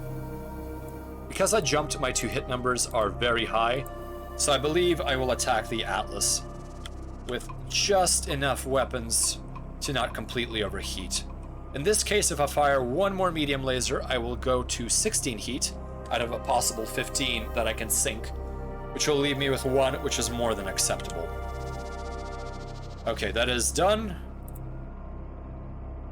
I love it when old strategy games like this have story or lore for seemingly no reason. It's fun to delve into it sometimes, even if the only answer to the question, why? So, Battletech is... it's almost a mixture of a universe with a war game attached to it. You never know which one takes precedence because there are dozens, if not perhaps hundreds of stories written by authors for this game.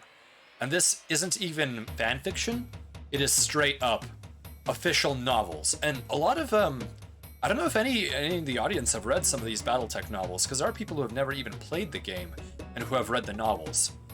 I am in the category of not having read the novels and instead playing the game. But, there's also the Mechwarrior series of games, and you may be more familiar with that, because Battletech does not plaster its name on it. Yeah, tabletop game creators absolutely are insane. If you ever look at the strategic operations rulebook for this particular system, it has rules for things like repairing how many hours it takes to repair each individual component on a mech, depending on the quality of the part, and the damage done to the part, and the level of skill your technician has, and in what kind of conditions your technician is doing this work in. So it goes into a fanatical level of detail.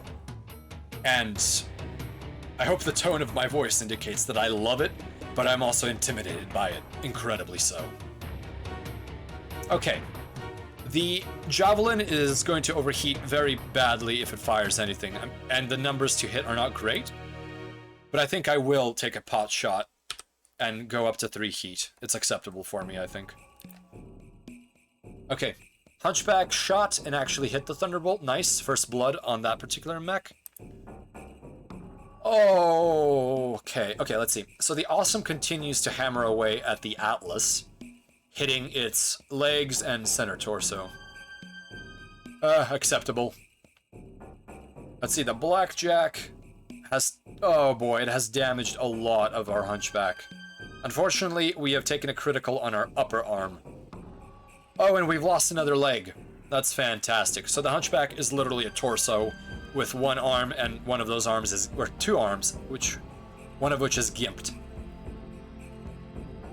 Catapult misses with everything but 1 shot, flipping the Atlas. The Atlas misses with the Auto 20. I'm counting my lucky stars there. And it hits with the LRM-20, and actually does a respectable amount of damage, but it scatters all over the mech. All over the target. Thunderbolt is ripping apart my Hunchback. Hunchback has very low armor numbers left over. Oh! Wingmates! It's happened! We have an ammo critical explosion. So what happened here? He fired a short-range missile 2 rack, which has essentially two missiles it shoots in 1 round. One of those missiles hit. That missile hit the left torso. The armor of that section only had 1 left in it, so it clipped into the internals, and then he rolled, luckily, on his critical check. And the critical check was 1 location, and that location, which unfortunately there are only 2 of in that part of the mech, was the Autocannon 20 ammo, which blew up for 80, and outright detonated the mech because I do not have a cellular ammunition storage, also known as case. That's a bit of a problem. So the pilot, when the ammo exploded...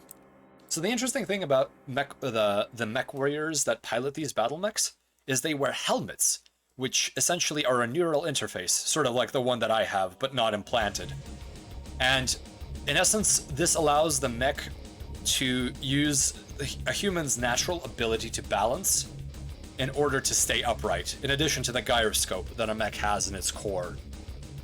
However, this comes with the negative drawback of there being possible feedback through this neural linkage. And in this case, when ammunition goes up, all of the sensors go haywire, and a pilot takes damage. So in this case, when ammo goes up, a pilot takes 2. So at a total of 3 hits, the pilot had to roll both a 5 and a 6 to stay conscious, because he took 2 damage in this turn, and you roll once for each damage. So as you can see, the Hunchback suffered catastrophic damage, an ammo explosion, but the auto-eject was engaged, so our pilot may survive. The pilot is making a piloting skill check, and this is something you normally don't do on tabletop because it takes forever and involves another table lookup. But as you can see, he had to use his skill, and it's really hard to eject when your mech is flat on the ground. So he needed a 9, but he got really lucky by the skin of the teeth and managed to safely eject without being ripped apart by the cockpit on exit. So we've lost our Hunchback, and the Atlas succeeds in keeping standing.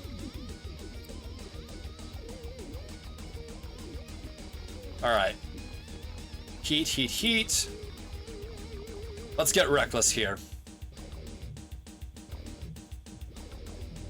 Alright, I think the awesome will stay where it is. This will give us a better 2-hit. The catapult will wait. Let's see, so the Javelin is now our harasser unit. Let's keep jumping. Let's jump to the other side of this ravine. Let's jump here and face this way. Actually, let's jump here behind the Atlas and make him sweat a little bit. Oh yeah, I'm feeling the adrenaline. This is becoming a very tenuous situation for me. The enemy is damaged, but not nearly as much as he should be.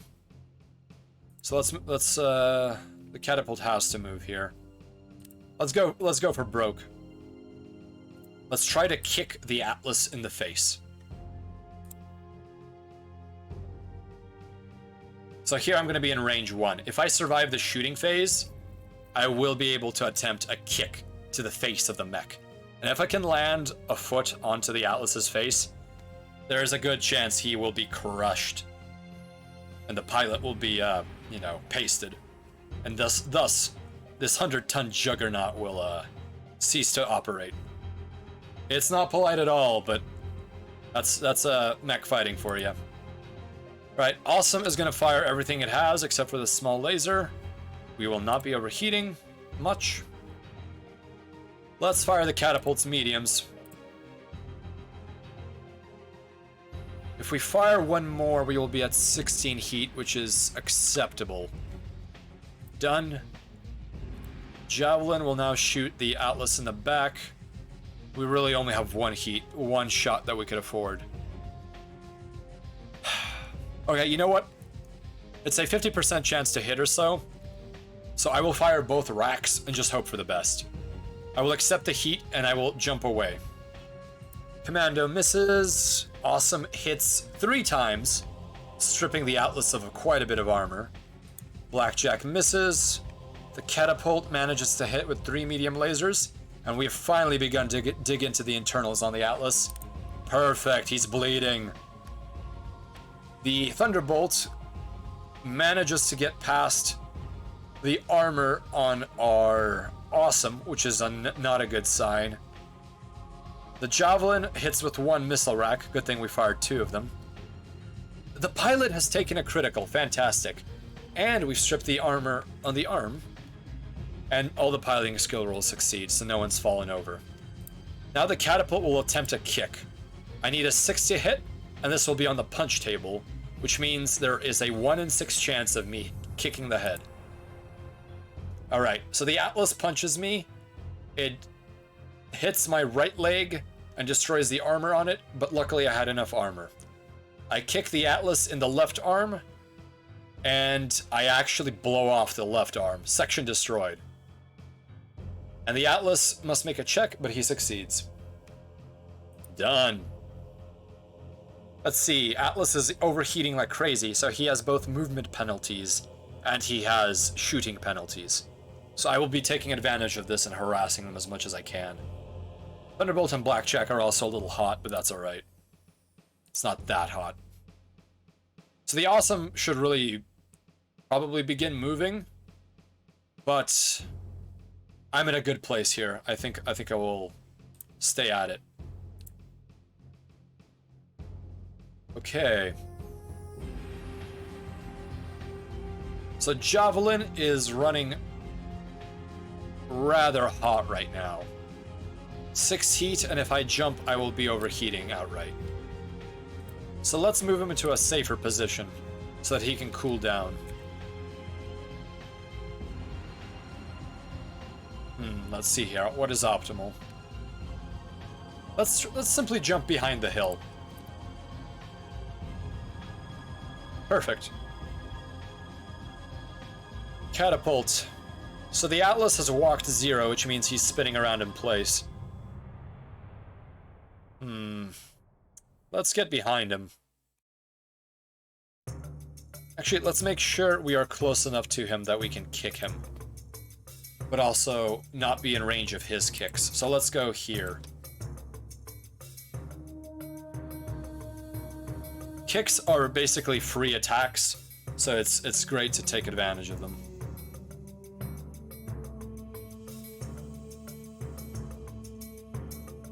Or I could shoot his rear armor, but I honestly don't want to shoot his rear armor anymore. Let's do this. Okay, the Commando is still flailing around on the ground despite missing a leg. And he keeps just getting whiplash. What an idiot. And he keeps getting lucky. He's still conscious. Amazing. Alright. Let's see if we can at least take down the Atlas in this game. If we can do that, I'll be happy. And I'm willing to push my heat sinks on the Awesome. Catapult, you too, buddy. Okay, heat curve is stable. And the Javelin will be cooling down this turn. Awesome, all 3 hits. We are stripping away the torso armor. Center torso has 1 armor remaining. Excellent. He is vulnerable. A few more lucky hits and this Atlas is toast. Or at least we'll start taking crits. Catapult manages to land a pair of hits. All in the legs, not optimal. Blackjack manages to rip into my catapult, hits the head. Very poor armor. My right leg is falling apart on the catapult. Ha ha ha! So, in Battletech, there is a way of rapid firing certain ballistic weapons, but that means that when your dice roll is a value of 2, or depending on the particular weapon you're firing, perhaps 3 or 4, the darn thing jams. Which means that weapon is disabled for the rest of the game, so it's a cost-benefit sort of thing. Oh, we've lost the jump jet, because the SRM-6 on the Atlas splattered missiles all over the catapult's body, and it's hitting internals now. And see, he got a lucky crit.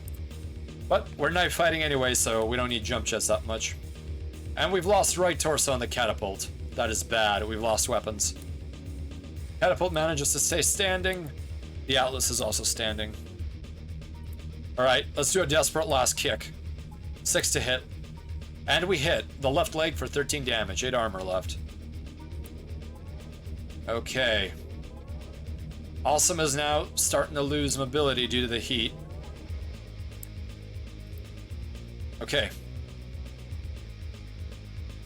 I think this is wrapping up shortly. I am losing armor quick. But I will take down this Atlas, even if I have to sacrifice all of my mechs. We will not move the awesome.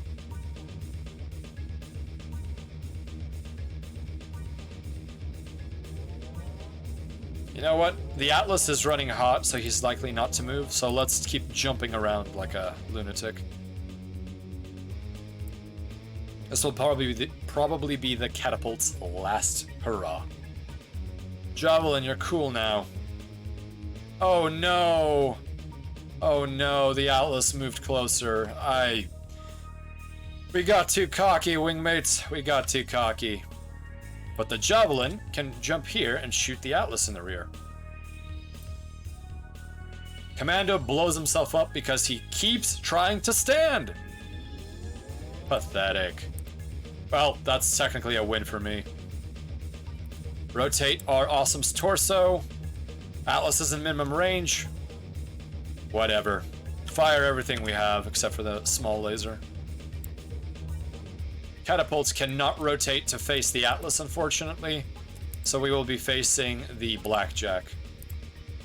Oh no, we can't even hit anything. No, wait. There we go. We'll be hitting a Thunderbolt. Yes. A win is a win indeed, Mythodox. Okay. That's a 13 to hit. Normally I would shoot my missiles, but at this point it's we're well within minimum range of the missile launcher. So the penalty is far too enormous. +6. Okay, Javelin, Alpha Strike. An Alpha Strike is when a mech fires every available weapon. It's definitely not something you want to do all the time, especially if you have poor heat sinking. But I am desperate now. Alright, so the Awesome once again hits with the 3 PPCs. It's the Atlas in the CT. We're drilling him down. Good, good, good. Oh, thank you, Mythodox. I hope you have an excellent day. I'm glad you got to take a look at something very niche. Fly safe.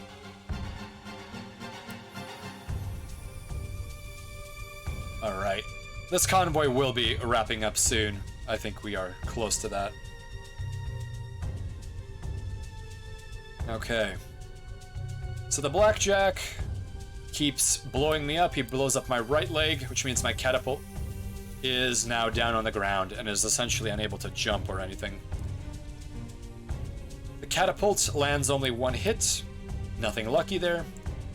The Atlas shoots an auto 20 at my center, and my Awesome straight up explodes. Wow. And that is an autocannon 20 for you, wingmates. That is the power of 20 damage to a single location.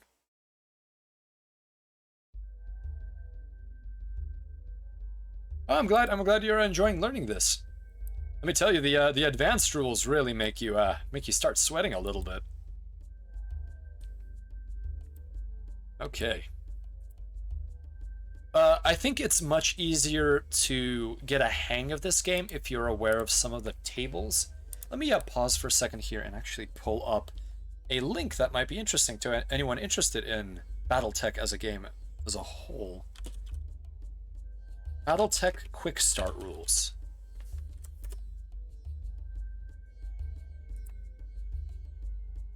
There we go. This page has a lore description and some introductory rules.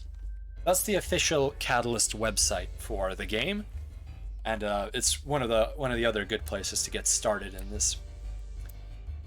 But Megamek is also a great place to learn because it does all the math for you. Okay, the Thunderbolt doesn't do too well. Catapult falls because of the leg destruction, and as you can see, it takes a critical hit to the left arm, and it just kind of bonks in the LRM-15. Unfortunate. And the Atlas keeps standing. And my catapult falls over, but he is conscious. Okay, the only mech I have functioning is the Javelin. Now let's take a look at the status of the mech of the target mech, the Atlas. He has slightly weakened head armor, and he has legs that are basically intact. So the Javelin, because kick damage and punch damage is determined by a fraction of the mech's weight, and in this case, the Javelin is a 30-tonner. So if I recall correctly, a mech's punch damage is 10% of its weight, which in this case would be 3, and its kick damage would be double that, so in this case 6. So because a headshot, no matter how much damage it does, be it 1 or 20, will injure the pilot, I think kick punching is the appropriate move in this situation. It's a 9 to hit, but I am unlikely to win this, so let's do it. Oh look, I actually succeeded. I needed a 9 with one of my fists, and I actually hit, and I hit the head. So whap! And now the pilot whiplashed into damage.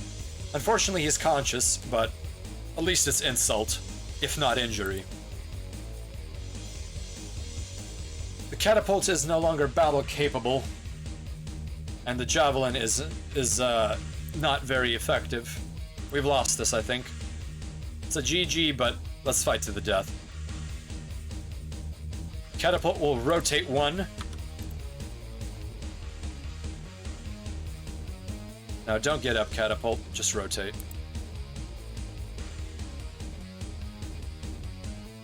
This way we'll maybe be able to shoot the Atlas with a laser while we're still lying on the ground.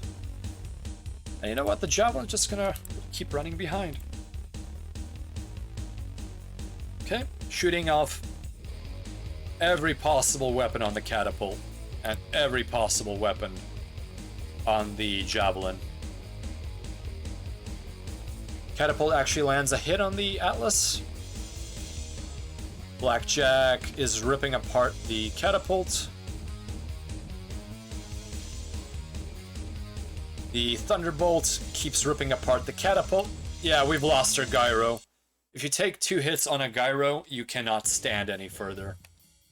One of the things that happens with floating criticals is sometimes the luck just works out that a stray shot hits your center torso, criticals it without even piercing the armor, and just gyros you, and your once proud mech is nothing but a mud-making machine on the ground. And the Catapult is finally destroyed. You know, Princess, I think is, she's bribing RNGesus. I think that's what's going on here. I have no other explanation. So my Javelin did a paltry amount of damage. I crippled a medium laser. Nothing too exciting here. Let's do one last hurrah with punches. And I hit the left and rear torsos. Okay. I don't think I'll get a chance to do this, but one of the cool moves.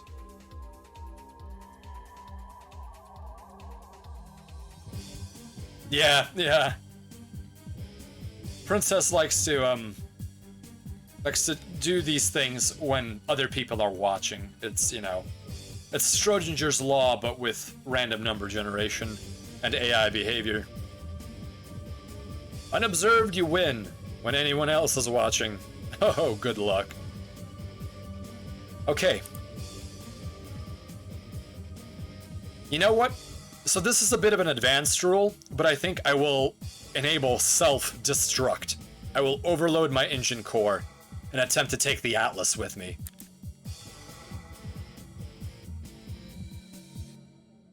This is likely not going to work. Actually, let's do death from above, because that is much more exciting.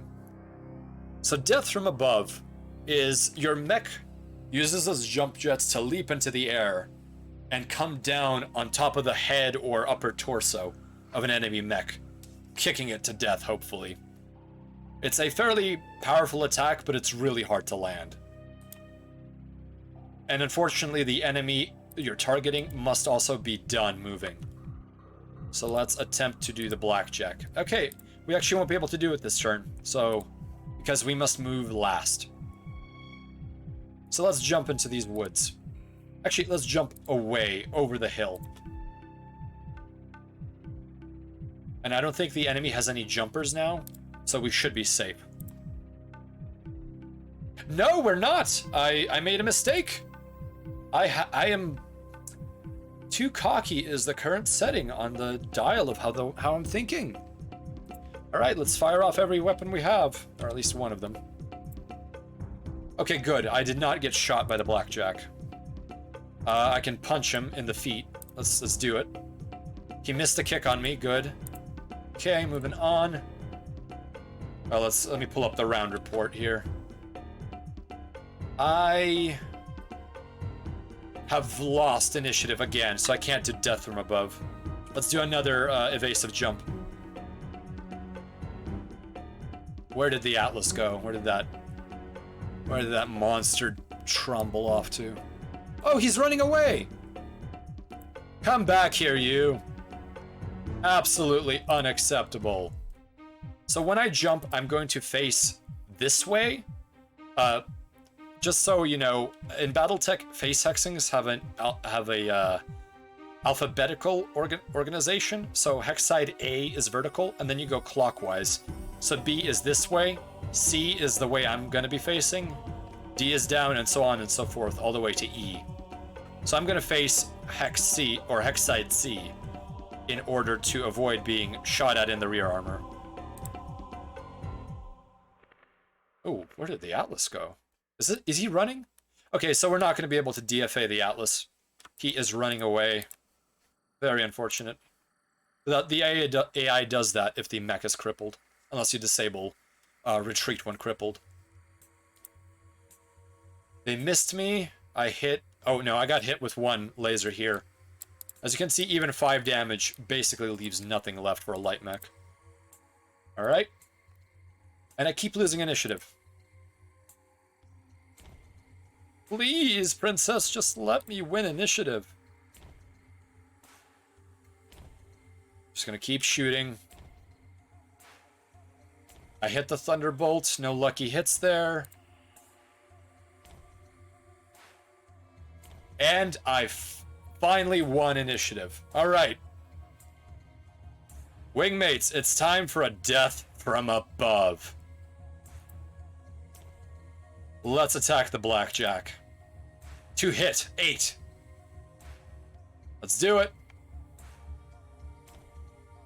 So, when you do a melee attack, the enemy gets to shoot first. Okay. Here's our death from above, and it misses. So I basically pushed the blackjack out of the way. I fell into the hex. I fell in my ass, and I take damage from it, and I blew off my rear armor. And I failed my pilot check. Because I'm a bad pilot, and also falling from the air does this kind of thing to you. Okay. I think I'm dead. But since these guys are basically hounding me, I'm gonna hit the self-destruct. This will end my movement. And hopefully next turn, they will go with me.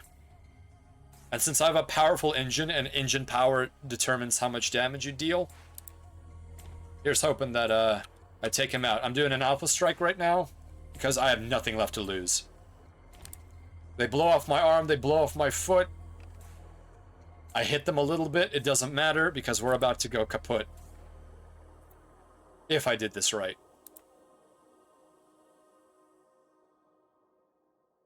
Okay, we're not gonna move. Just gonna keep shooting. Nope, we can't even shoot. And we fail to self-destruct, because we need to actually roll a number, which is essentially the pilot's bravery to go up and smoke. However, the sad irony is that the Thunderbolt shot us with a medium laser, it tore through our left torso, and ripped right into our SRM-6 ammo. And that made us black out because of our neuro helmet feedback.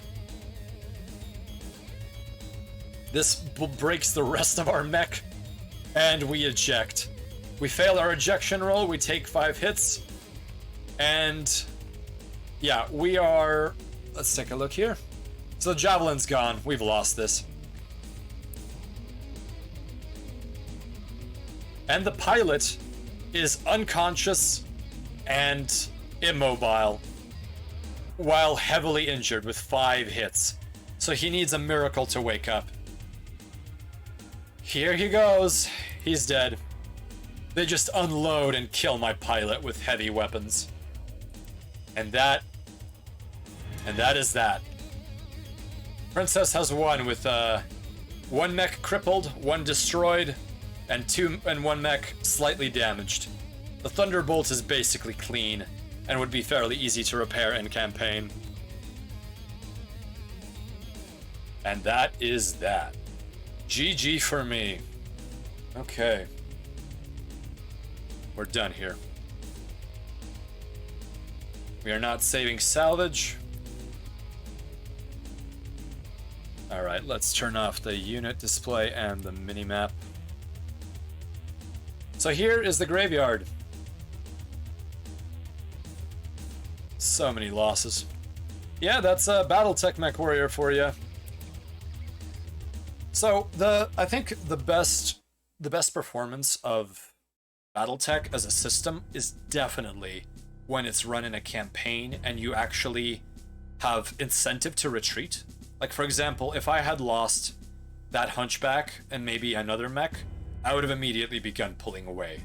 Because living to fight another day is the wisest move sometimes. Alright. Well, I hope this little overview... Let me turn down the music here.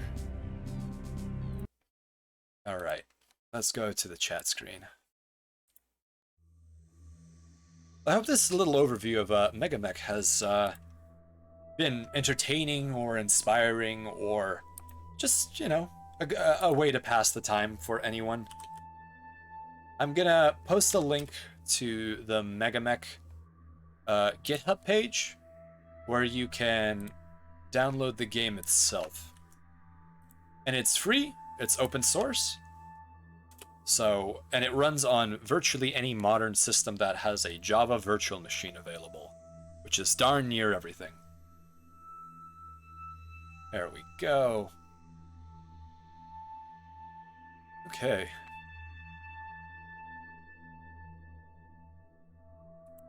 Yeah. So I don't know if I'll be I don't know if I'll be doing any more Megamek playthroughs that are against Princess, or maybe if I do, there'll be a bit of a more of the advanced techniques and advanced equipment. Oh, thank you for sticking around. I'm glad this gripped you. I really wish I could have had a little more, you know, viewer interaction, but let me say, Megamek and Battletech in general is incredibly mind-consuming, even though it is a turn-based game. When I have an opportunity back at port to play this with you know, some fellow tabletop chads, this game had, I think, like 10 turns. That will take you 4 or more hours with 4 mechs to play with.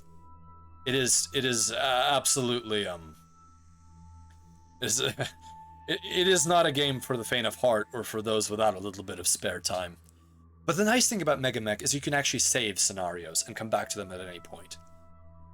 But I certainly hope that I can get a server for viewers and, you know, anyone who else would like to play. I think Alaric noted that he wanted to give a go for Megamek. And I may actually open up a ticket for the developers to enable like a streamer mode where IPs and other sensitive things are hidden, because I think they're not expecting anyone to stream this. So the chat box does show off your IP if you haven't put in some dummy messages. And whenever anyone connects to it, it also lets you know that someone from this such and such IP has showed up on your game instance. So just as a word of warning to anyone who does not want that sensitive information revealed. The jump net is a dangerous place full of hackers and doxers, so please stay safe. But yeah, I think I'll post all of those lore, rules, and Megamek links on my Twitter, just so that anyone who's interested could have a place for reference. Yeah, and I hope you know, Lolly, you're at work. Well, I'm glad I could with my soothing voice, if it may be as such, to do it. You'd like to play a solo campaign. Playing tabletops takes too much time and the pace is slow. Yeah. If you do this with a group, you definitely have to dedicate, have a dedicated group, or do pickup games. You really do have to be passionate about Battletech in order to go through the, song and dance of getting Java to behave correctly on your system and getting used to the controls. But honestly, it's worth it when in a campaign you have these moments where your pilot has narrowly escaped death time and time again. Your mech barely making it back after a fight, hopping home on one leg with your lance mates literally dragging you across the field.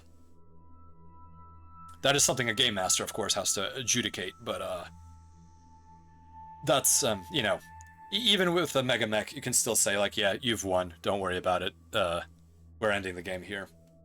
Which is one thing I really do like about tabletop games, because you can break the rules a little. House rules are important, I think. Yeah. Honestly, Battletech is one of my passions I've had for a long time. I'm not so much a mini painter as I am just absolutely enthralled with the lore of the game, and the factions, and the fact that the history has been going on for so long. At least to me, it's the closest I have as a simulation to the Dark Ages that we have in my part of the universe. We really don't know what happened to Terra after the atomic wars that took place on it.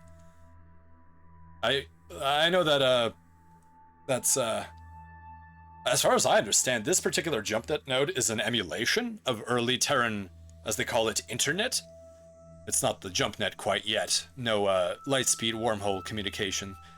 But it's been fascinating, and I've learned to not ask questions. So you may all be AI, or you may all be just elaborate LARPers. But you know what? This is a fantastic place to just share some of my soul with you, and I'm really glad you, my wingmates, can be there for it. And I hope that something inspires you as others have inspired me. Yes. The world building in Battletech it gives you a great place to start, and then you could have your own, little personal tromp through the backwater planets on the rim of the inner sphere, where you barely make ends meet to feed your dropship crew, as you and, your fellow Mechwarriors behave as mercenaries, working for questionable employers. Sometimes small governments, sometimes, even pirates. It's whatever you make it to be. The Mechwarrior games are also just a fantastic way of having that FPS fix, but also simulationism. I'm not the biggest fan of Mechwarrior Online, which is the current iteration that's popular, or Mechwarrior 5. That one also hasn't really gripped me too much. But some of the earlier games, Mechwarrior 2, 3, and 4, are abandonware. They're hard to get running, but they're definitely a lot of fun, and they have that vintage feel of an early 2000s game. I do recommend it if you like a bit of simulation, but also that arcade feel. Anyhow, I am gushing, and my brain has reached a meltdown point. So let's begin to wrap this up. Let's go to our lovely end screen. A bit of reflection on the emptiness of the universe. Oh yeah, yes, Megamek is Megamek's pretty unknown. It's definitely a niche thing. Okay. Well, I don't know if anyone is up for a raid, because, it's one of those things, but I would like to, try it out. let me see who is online that I am following, or if any of you have a suggestion, I'm more than open to those. Oh, Alaric is streaming. Why not? Let's see here. Let me grab that. So Alaric is an RTS Chad. I think right now he's having a Q&A or a chatting stream. I haven't been able to check in because I've been paying attention to Megamek. But hopefully you guys check him out, or take a look. The RTS VTuber community is slowly growing, or the strategy community in general. So it's great to support, a fellow player of such games. Okay, let's go to our end credits, where I will have the credits for the background music, and a reminder for myself for a rating. All right, and I do have a little raid message. Let's see, /raid, Alaric channel.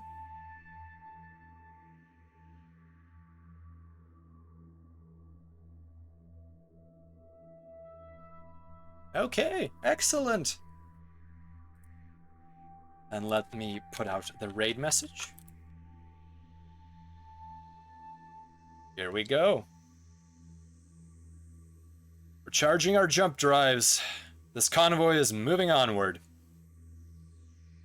Well, as a few last words, I wanted to once again thank you, my wingmates, for joining this small little flotilla in the middle of the vast void. I hope that you all have safe burns and your jumps are always accurate. And until next time, lie safe.